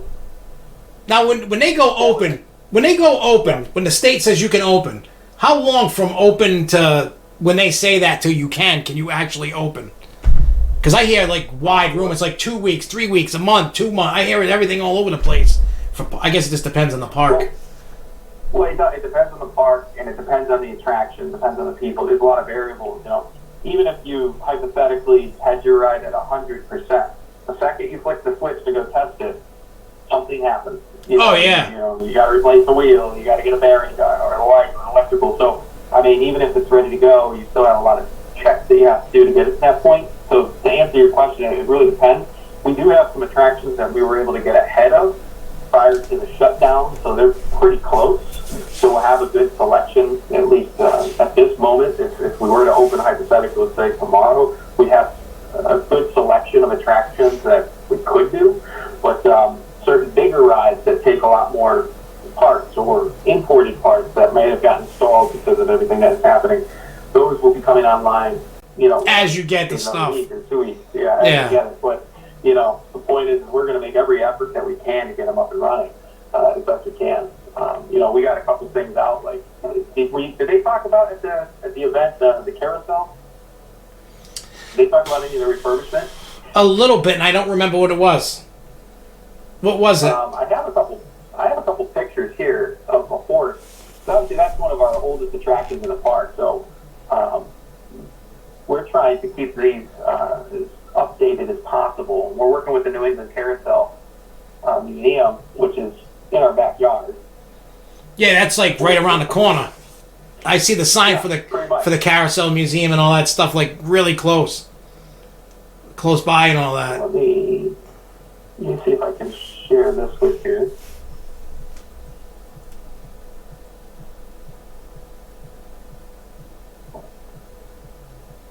All right, so you should be getting an image in a moment. Yep.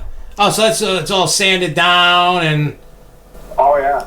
We're doing the best that we can to fully restore our carousel back to the original schematic, the original coloring that the horses once had. Back in the old 1898 when this thing was originally carved, 1911 when it came to our park. But over the years, you had to do updates and upgrades on all of them. But we took a step back last year and we said, okay, we want to try to get this as close to original as we can. And we partnered with the Carousel Museum, and this is Peekaboo, which is our lead horse. That's right, the lead horse. Yep, I remember that now. Yep. Yeah, he's a non-jumper, and so they just finished patching him right now at this moment. So this they gave me this I think about 4 days ago. Is an example of him, and then one of our other horses that we sent them. You can see right here, they've taken it down to bare wood, and they're trying to match the colors as best as they can to the original as best they can. Things like the jewels that go around the saddle and the glass eyes. They had to find a manufacturer that still produced those for these style horses, and we're trying to get as close as we can to the original viewing of that. So within the next 5 or 6 years, assuming everything continues to move, it's our goal to continue to update something like this, which most people would say, well, that's not a new ride, or how can we not put? We also got to take care of the history of our park. Oh yeah, you got to, of course. And I want to make sure that attractions that are classics like this still get the love and attention that they're going to need. And this is just an example of it. I wish I had taken the picture of the new horse they sent us right at the end of October. But I mean, they did such a great job of restoring it that I think that the people who really are passionate about Carousel are going to see the effort we're trying to make there. So we're doing other things in addition to adding quote unquote the rides, or as you said before, upgrading those hunts. We're trying to invest some of our capital into things like this to preserve the 175-year history that we've established with our local clientele and worldwide clientele now. But we're doing it this way. So this is just one example. But yeah, no, that's awesome because that's one of the things that we always talk about. Because everybody's trying their best to find any content and things, so things pop up, and they're like, well, what if the parks, instead of adding a roller coaster or adding a ride for a couple years, spend that money that they were going to spend and beautify the parks, more flowers, paint, Absolutely. Do everything. Like, I get it, like all the parks that you guys try, that bread and butter is you put a new attraction you think the public likes, and you hope through marketing people come and go, I love this ride, or they'll go, I hate this ride, or whatever it is. But I think me personally, like if I was a theme park owner, I would forego the next 2-3 years of getting a new ride and just spending it all just making the park look great. I know a lot of people like, oh, but I want a roller coaster and I want a dark ride or I want a flat ride.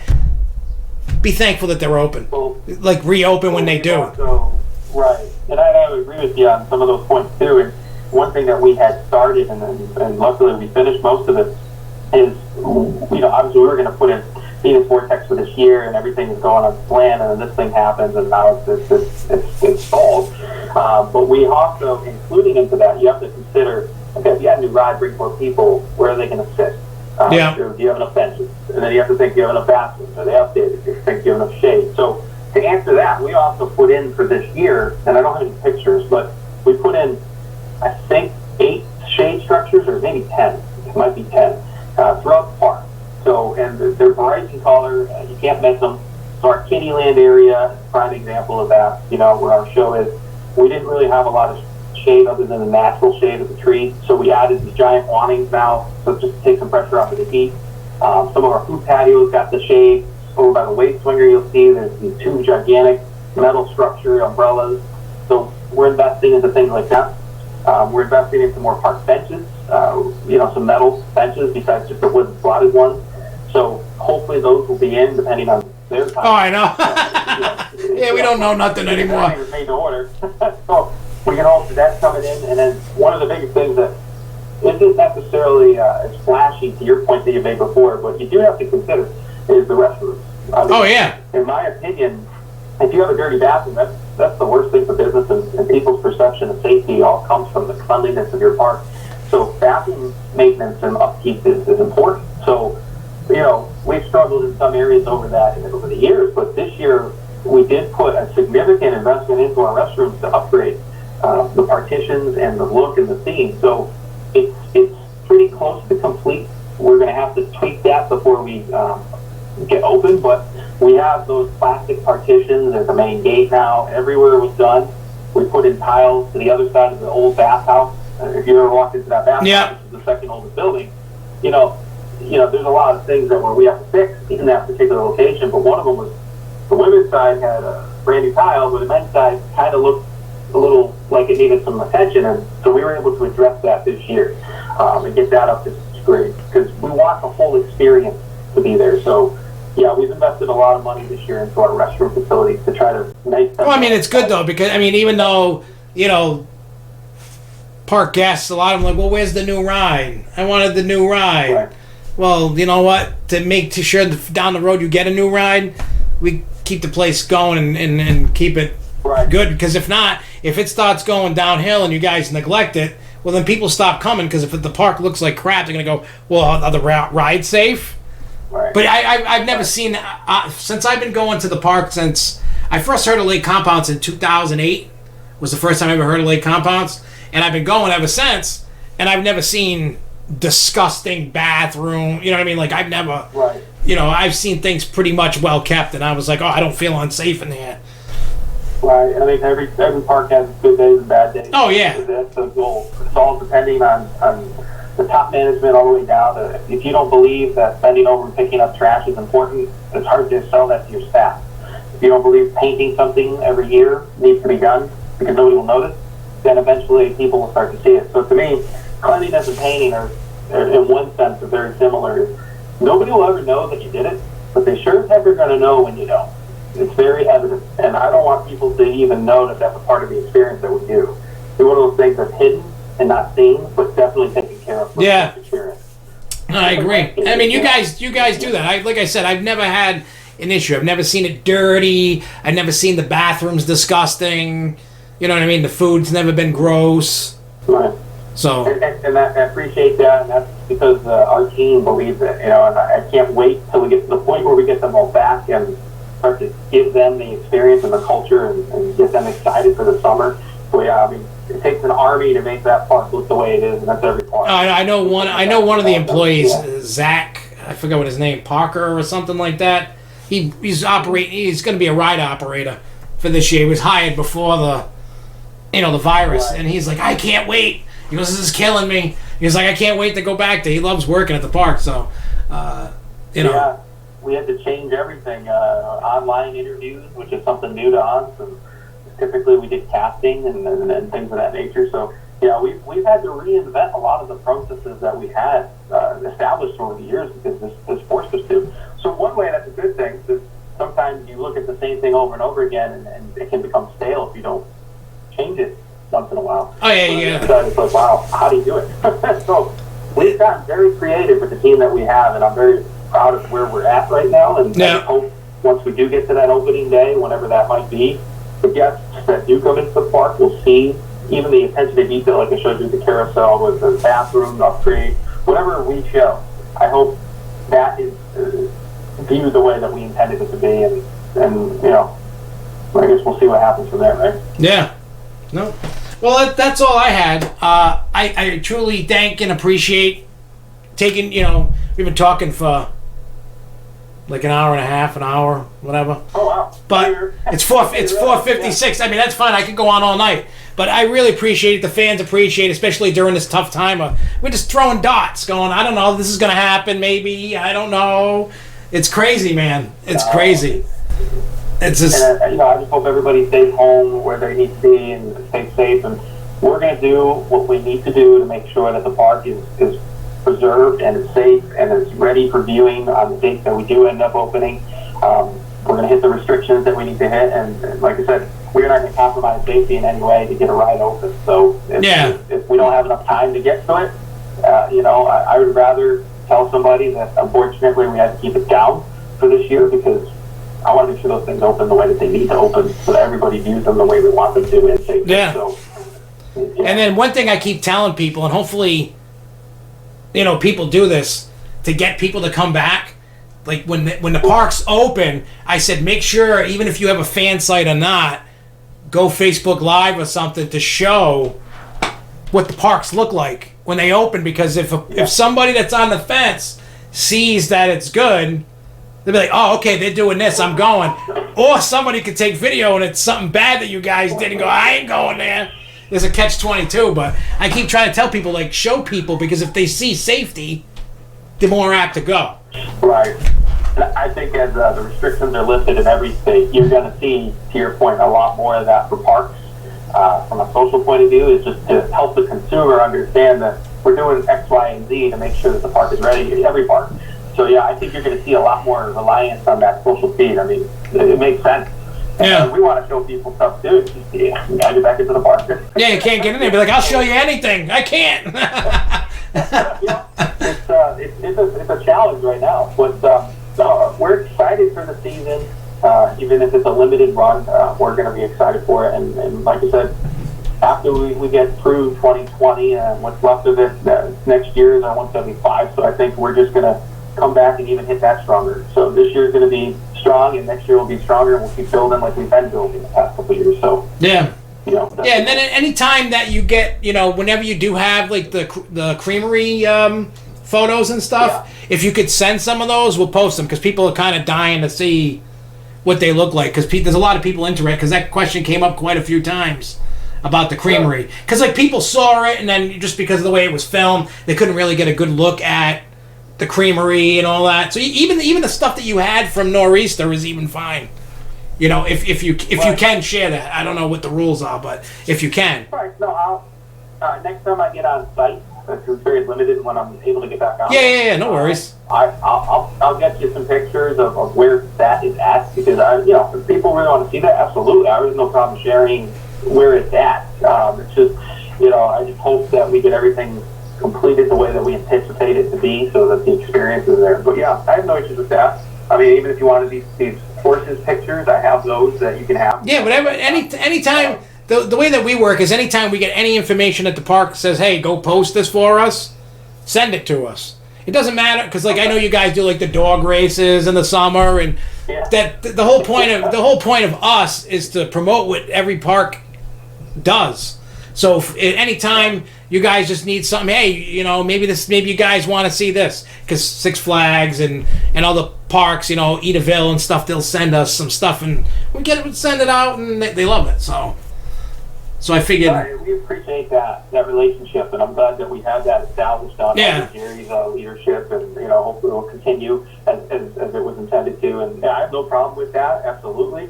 So if you have questions, don't be afraid to shoot me an email. Or, when we do get to that opening day, we can start walking through the park, and I can give you all that tours that we used to do. Because it's like once I know there's a date, because me and my dad, we own an automated lighting control business, to control the lights. So I told him, I said, I don't care if the day that we go back to work is the park opens, I'm going to the park. I'm like, you can go to the office, I'll go the next day. I'm like, this thing is driving me nuts. Like, I go to work, and then, like I want to go. I can't even go to the zoo. I can't do nothing. You know what I mean? Like, I got zoo passes. I can't do anything. It's driving me nuts. Yeah, well, the governor, at least in Connecticut, has said at this moment that, they're looking at part of the rephasing, the reopening plan is at the end of May. If everything continues to shoot positive, you're going to see some zoos potentially open in Connecticut. So that's good, promising news that maybe the theme parks will follow behind that shortly. So, keep your fingers crossed. Yeah, I know. Well, it's going to be crazy. I mean, well, like you've said and we've all said, we're all in it together. We'll eventually get to where we get back to somewhat of a normal, whatever that may be, and then we'll be able to have fun again. We just gotta sit here and wait. And that's what it is. And it's gonna be a new norm, whatever that might be, and whatever that might look like for theme parks. We're gonna make sure we're doing exactly what we need to do to keep people safe and keep you guys happy, which is the caveat with all this. And how do you sell that experience when it's a little different? I know. It's a different version of that experience. So yeah. Hopefully, the story will still come across that way, whatever that story is. Yeah, I can't wait. Well, again, thank you again. I truly appreciate this, spending time with us today. And we'll talk soon. Absolutely. Thank you, and have a great afternoon and good weekend. Yeah, you as well. Stay safe, man. I'll see you soon. You too. Thanks. Bye. Bye.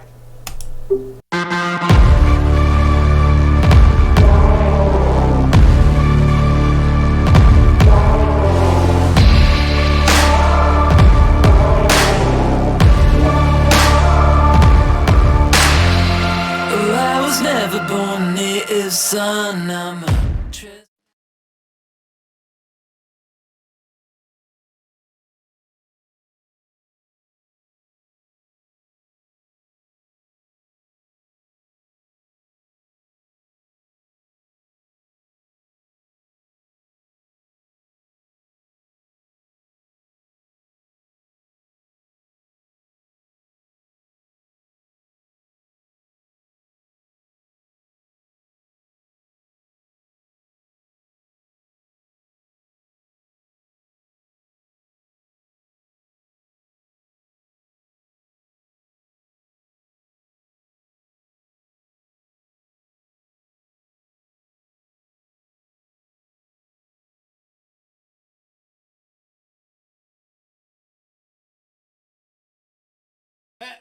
Sorry.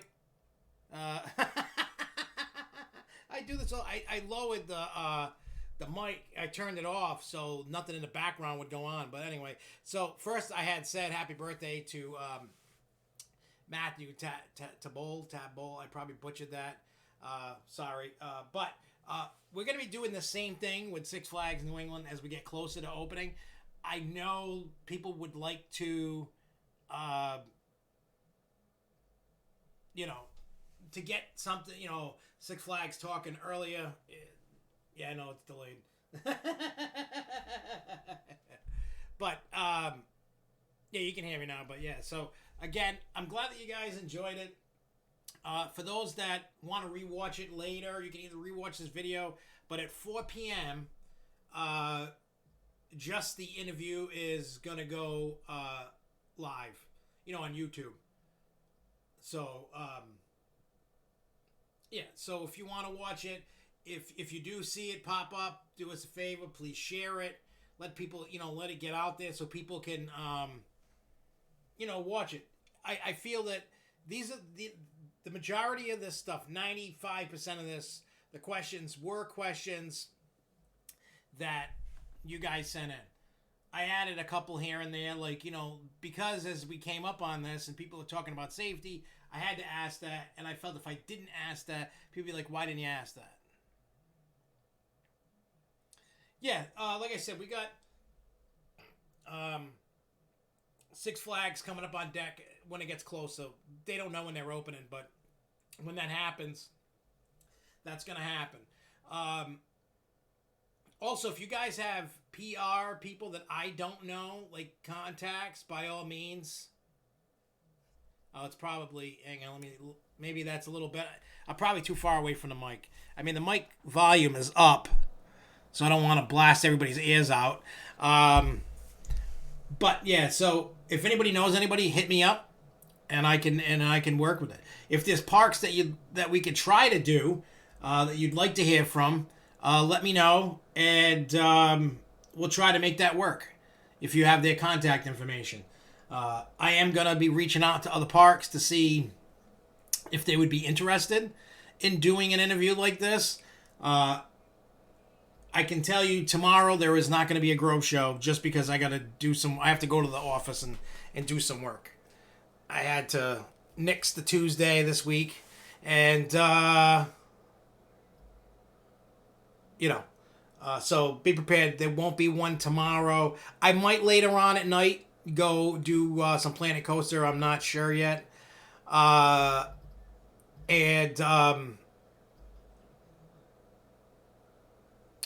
what do you call it? We're going to. Hey, Sean, hit me up about Chris. I'd love to talk to him. I've talked, do this with them if he's willing to, because I talked to him during Nor'easter. I was actually in his office.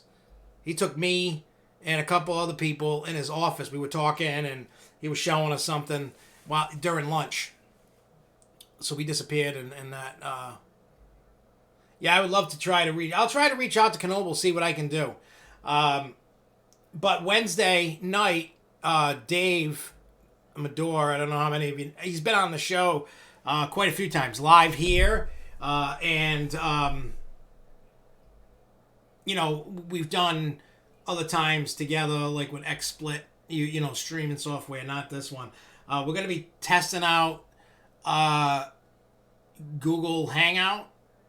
I know it'll work on here because we use Google Meet, which is the same thing. Meet is for business. That's what we did with like Compounce. And Hangout is for personal use. So we're going to try Google Hangout. We're going to try and work all the kinks out.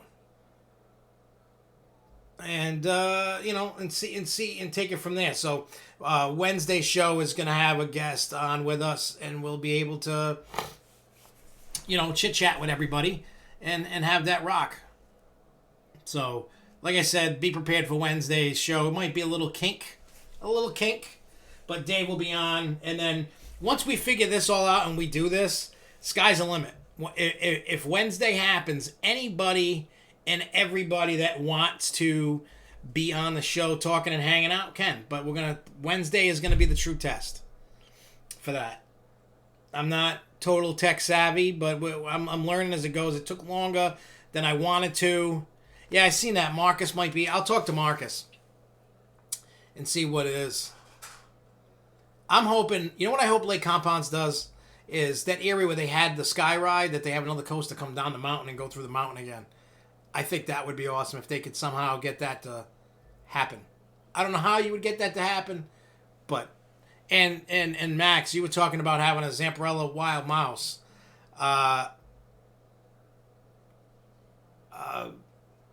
Jerry Brick wanted a mouse coaster so bad, and when it came time to put a new coaster in, the parent company said no, something bigger, and that's how you got Phobia. Because Jerry Brick, he loves spinning mouse coasters. He loves them. He wanted one. He didn't get one. He got Phobia instead, which is fine. Phobia is a fine ride. I love Phobia. So, but yeah, I'm glad that you guys enjoyed the interview. That's the whole point of it. Want to get information out there. Plus, I felt it would help in this time of uncertainty, just trying to figure out if 2020 does happen, this is what they're working on. Again, we could work on. I'll talk with Dave. We can Dave and I can get some quiz questions and see who wins. Me and Dave will work on those questions to see.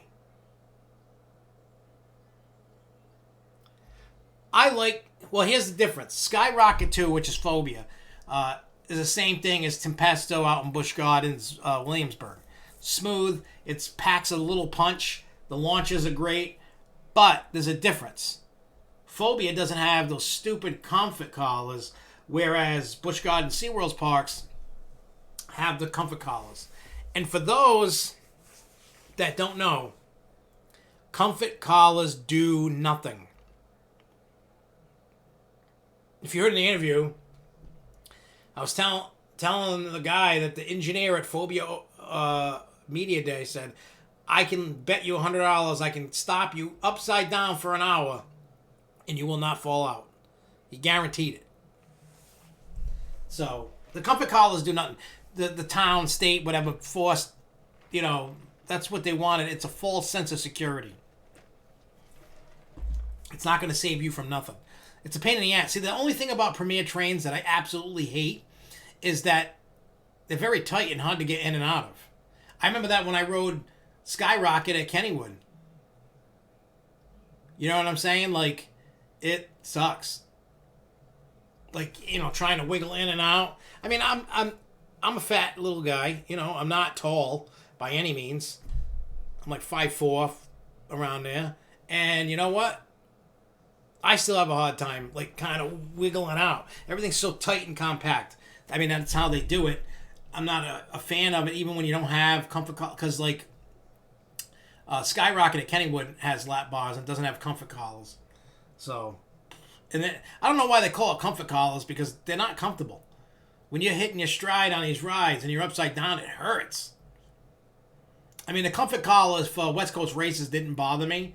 I highly enjoyed West Coast races, but I'm not a fan of these stupid comfort collars. They're stupid. But it just might be a safety feature that to pass inspection, the open, they had to put in. You know, so it is what it is, and I think it's dumb as hell, but I like what Lake Compounce did with Phobia. That's perfect. Lap bars, knock on wood, nobody's falling out, no injuries, everything's good. That's good. You know what I'm saying? But in any case, I'm going to get out of here. I want to thank everybody for tuning in. We'll be back Wednesday. I mean, if you want to watch Planet Coaster tomorrow, maybe I'll do that tomorrow afternoon when I get back from the office. But I really have to get some stuff done in preparation for us to figure out when we can reopen and all that and get that going. I got to put an order in for somebody ordered parts from us, so I got to ship those out, and it'll be awesome. So I will, like I said, I'll see you guys on possibly tomorrow for Planet Coaster at some point. We won't do a Grove show. We'll just play Planet Coaster. If you want to come hang, help us build the next new roller coaster in there. Then Wednesday we'll have Dave on the show. Tomorrow Dave and I at some point are going to test and try and get all the kinks worked out ahead of time instead of playing around during the show. But we may have to play around with the show a little bit. And we shall see. And what if LC got a chance? Hyper GTX. I mean, it would be cool. But I don't know. I mean, they might want to spend the money. I don't know. I'm going to talk to Larry and just see what he thinks about future attractions. I know he's not going to tell me anything, and that's fine. But I just want to kind of see what at least put the thought in his head. You know what I'm saying? Like, be like, hey, you ever look into this? Like, I don't know, in the next time you're going to get a boatload of cash. I mean, don't expect anything new from them or most places for a little while. And don't get upset and entitled feeling like, I want my new ride. Be thankful that you get the park open this year. And any rides that do open, like at New England, you get Supergirl and Jersey Devil in Jersey and so on and so forth. You will get those rides eventually. Just hang in there. We'll get there. Things are starting to reopen. And things are going to be good. We just got to get to that point as states reopen their stuff. Look, I know this sounds sick and twisted to everybody because I'm a sick and twisted individual. But them opening the state and everybody gathering together, I know it sounds crazy, but you want it. Herd immunity.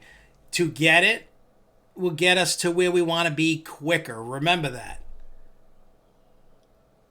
I'm not saying go out there and kill yourself or kill everybody else by getting the virus. If you've had the virus, you're negative, or you're healthy, you don't care, have a ball. Go rub elbows. Maybe not, but you get what I'm saying. We're on the cusp of getting back to some normalcy. Some, not a lot, but some normalcy. Yeah, the good thing is that the FECs and everything, they're going to open. And a lot of businesses are starting to defy the states. They're like, you know what? I got no money in my bank account. their business account, I'm opening for business. I don't care. Because if you can make the money you were making before this by reopening and they give you a fine, you know what I'm saying?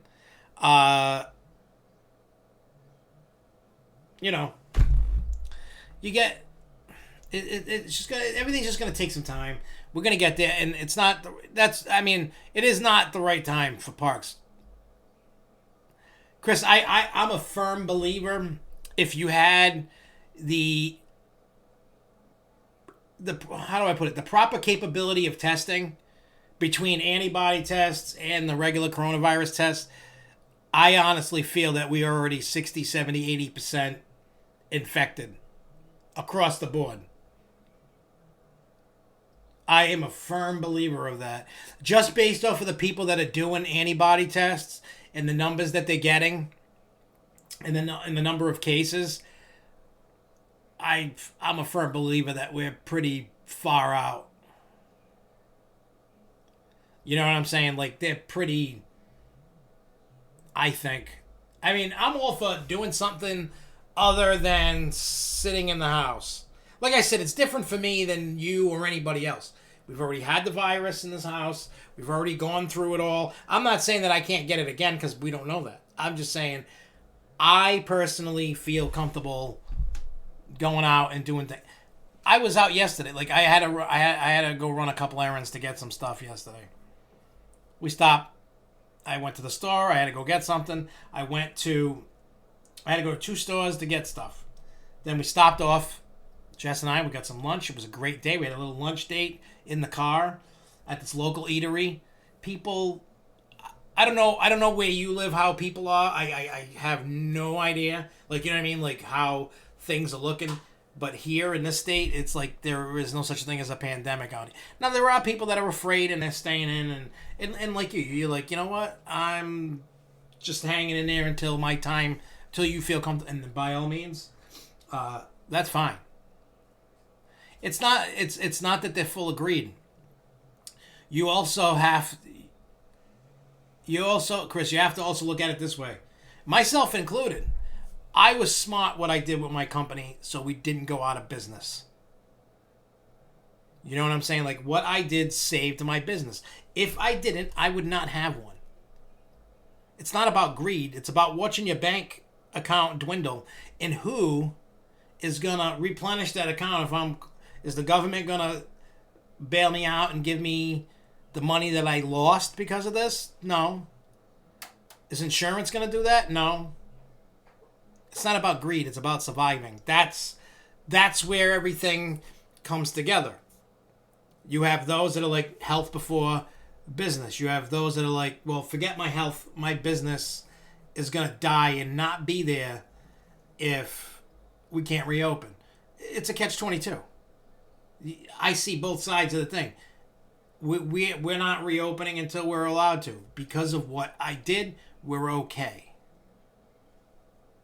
For us, there's a lot of businesses that, all these people, small businesses that were able to start a business, they were successful. This comes, wipes them right out. They're done. We have the potential of losing a lot of businesses, and this is going to be a lot worse than the virus. Because what you're seeing already is people are committing suicide. There's a lot of stuff. Domestic violence. And I get it. In America, we're the type that we want our freedoms. We want to go do what we want to do. And that's just how our mentality is. So everybody's like throwing it all out in the wind, and we're just going, hey, where it could ruin the potential for us going to a park. Or it's just a free-for-all. I don't know. That's why, like, I preach. Chris, your side is right. My side is right. And then in between is right. Well, it could be right or wrong. It's just the mentality of what people believe. You know what I mean? It's not... Nobody's wrong or right. Nobody knows. I mean, there was a thing. I thought it was fake, and evidently it wasn't.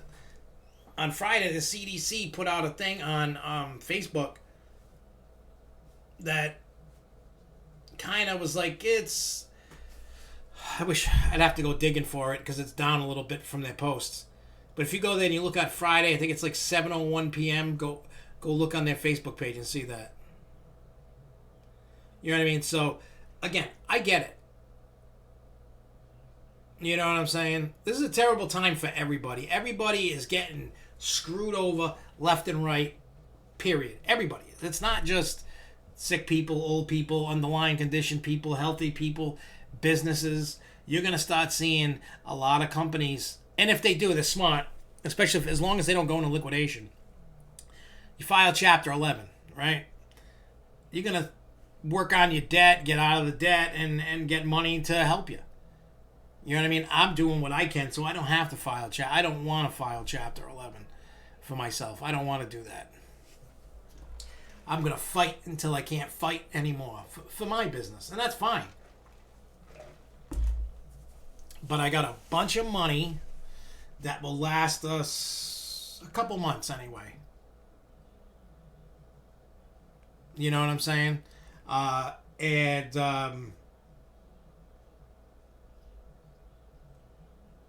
You know, we'll see. It is what it is. We'll deal with on my end, whatever it is. I mean, when things open, I'm gonna Sunday in my state, they're lifting stay-at-home orders so you can go to the park and you can go to the beach and some other little stupid things like that. I'm gonna go to the park. I'm gonna go to the state park just to go walk around. They got hiking trails and stuff like that, and it's the old defunct amusement park. That's just grass now. So that's what I'm gonna do. And Jason, it's actually all Six Flags. If you go through them all the Six Flags, that's going to be company wide, not just Six Flags New England. It's going everywhere. The funny thing is, during the interview, I was checking Facebook, and I posted it, and then it started breaking out. People started seeing it, and then just doing what I did, copy. It's all over the place because if you look, everywhere it's doing Six Flags New England, Six Flags New England. You know where it came from. It came from me. But thanks to Alex, his investigation work, and then I posted it, and now it's just trickling down. But it's every park. We were checking before the interview. Fiesta Tech, every single park has it. Has that same message. Some have calendars up, some don't, but the option to book is not there yet. So I'm going to be checking that every day so I can make sure I can get an opening day spot. I'm going regardless. I don't care what day it is. I will be there. So.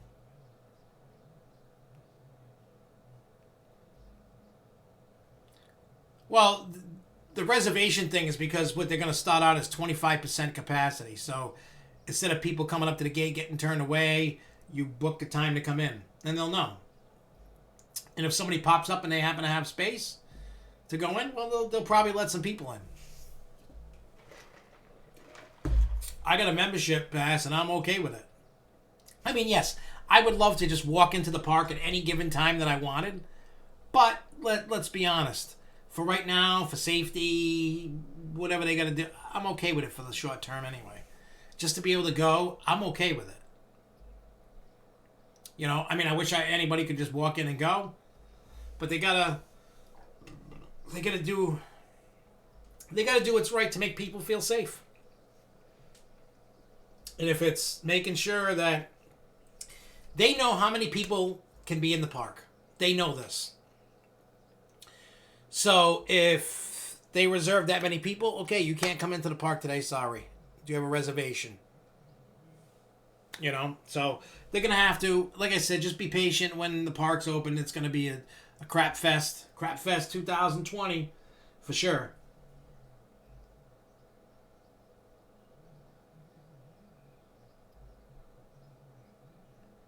I don't know if if LC would get a Vekoma suspended coaster.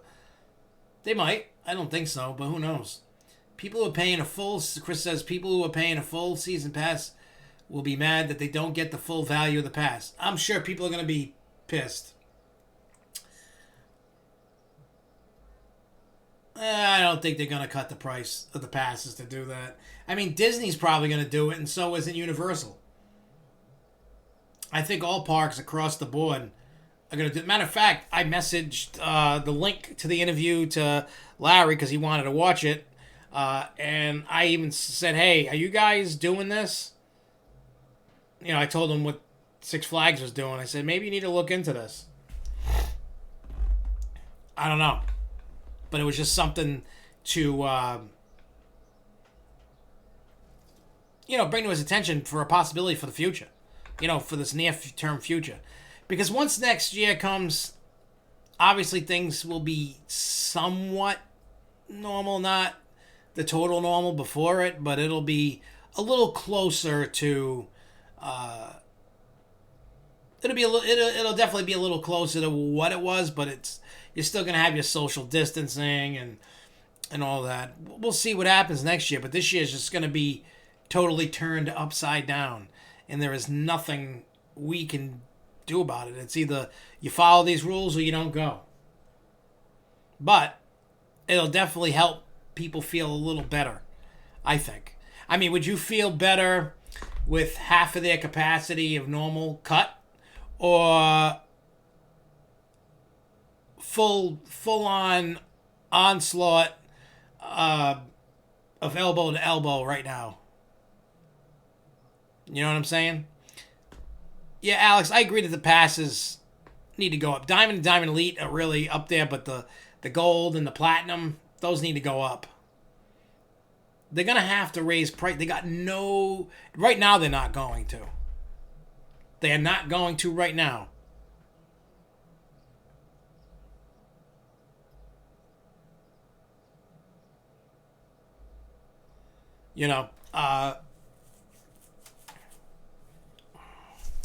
I don't know. I mean, and I agree too, Chris, too. Don't get me wrong. I'm not like picking on you or nothing, but Chris says, I feel like there needs to be a balancing of prices if you're not guaranteed to get in.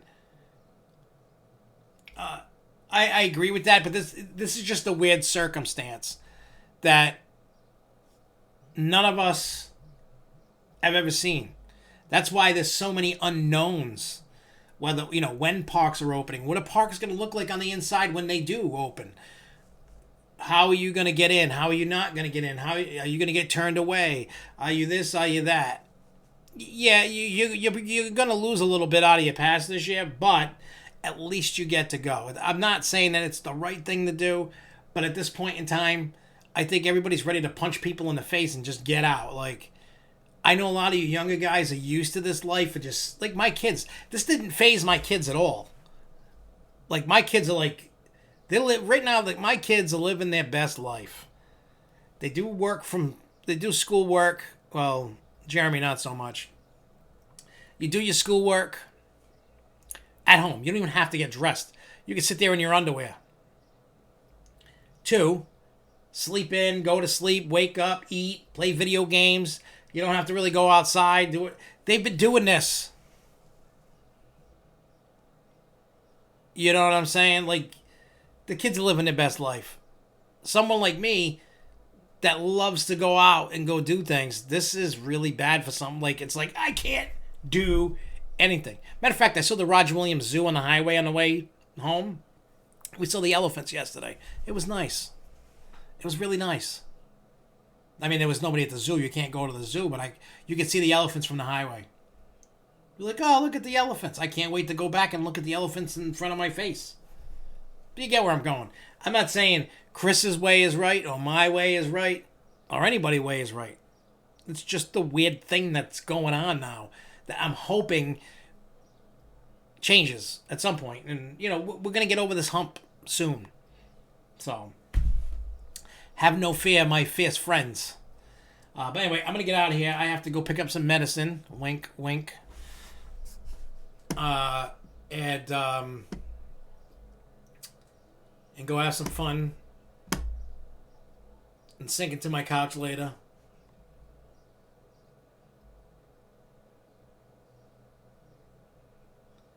You know what? Jason, spot on. Jason says, here is the thing. You have a choice. You could stay home or go to the parks. But if you go to the parks, there will be set back and things won't be normal. So it's up to you how bad you want to go. Preach it, brother. Preach it. Preach it. I'm telling you, that's basically what I've been trying to say. You know what I mean? Like, me, I want to go. You know what I'm saying? Like, especially for this channel, I can only talk about so much stuff and find so much old stuff that hasn't been done. And I'm okay with that. Just talking with you guys, hanging out, kind of talk about the future. Oh, no, you should get value for what you pay for. And I will... See, I'm glad that this came out today about the what do you call it? The Six Flags thing today. Because it's another question to add to the tons of questions that were sent to the park. Because this is definitely going to be brought up about value-wise for people that, you know what I mean? Like, I want her to I want, Jen McGrath to understand we're not coming at her. You know what I'm saying? It's, people want to know. And rightfully so. I think people are entitled to know because we're doing this and we understand it's a special circumstance, but what value? Someone like me, Diamond Elite, am I guaranteed, no matter what, a spot because of this? Because I have a Diamond Elite. Is Diamond and Diamond Elite guaranteed a spot no matter what and can bump somebody out? What's the value? You know what I mean? And I would... The biggest money that they're going to make off of people are the day tickets. If somebody has a daily ticket, that's where their money's coming from, because the majority of us are cheap. And I'm not, we don't, a lot of us don't play games. Some of us play games. A lot of us have dining plans. Sometimes we just walk in with the pass and that's it. We don't walk in with a wallet. We don't spend any money. They're going to find that they're not going to be making a lot of money. So hopefully people will spend a little something to help support the parks during this time. But again, like I said in the interview with Lake Compounce, it's trust before profit. I mean, that's what everybody's talking about. We got to get the trust of the public back to get them back into any business. It's got to be trust. I mean, you got to make money. You can't not make money, but it's got to be trust before profit here, because if not, people aren't going to go to the parks. They're not going to go to the zoos. They're not going to go to the movie theaters. A lot of businesses are going to be hurting.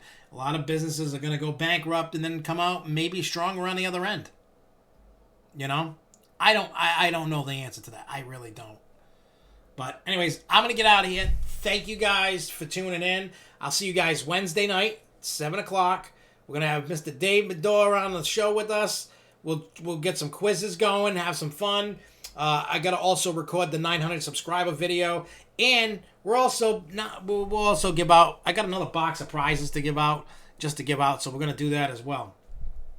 With some cool stuff in it, might I say. But anyway, so thank you guys for watching. I will see you guys maybe tomorrow. We're playing a coaster or not. But until then, everybody, keep on coasting, y'all. Peace.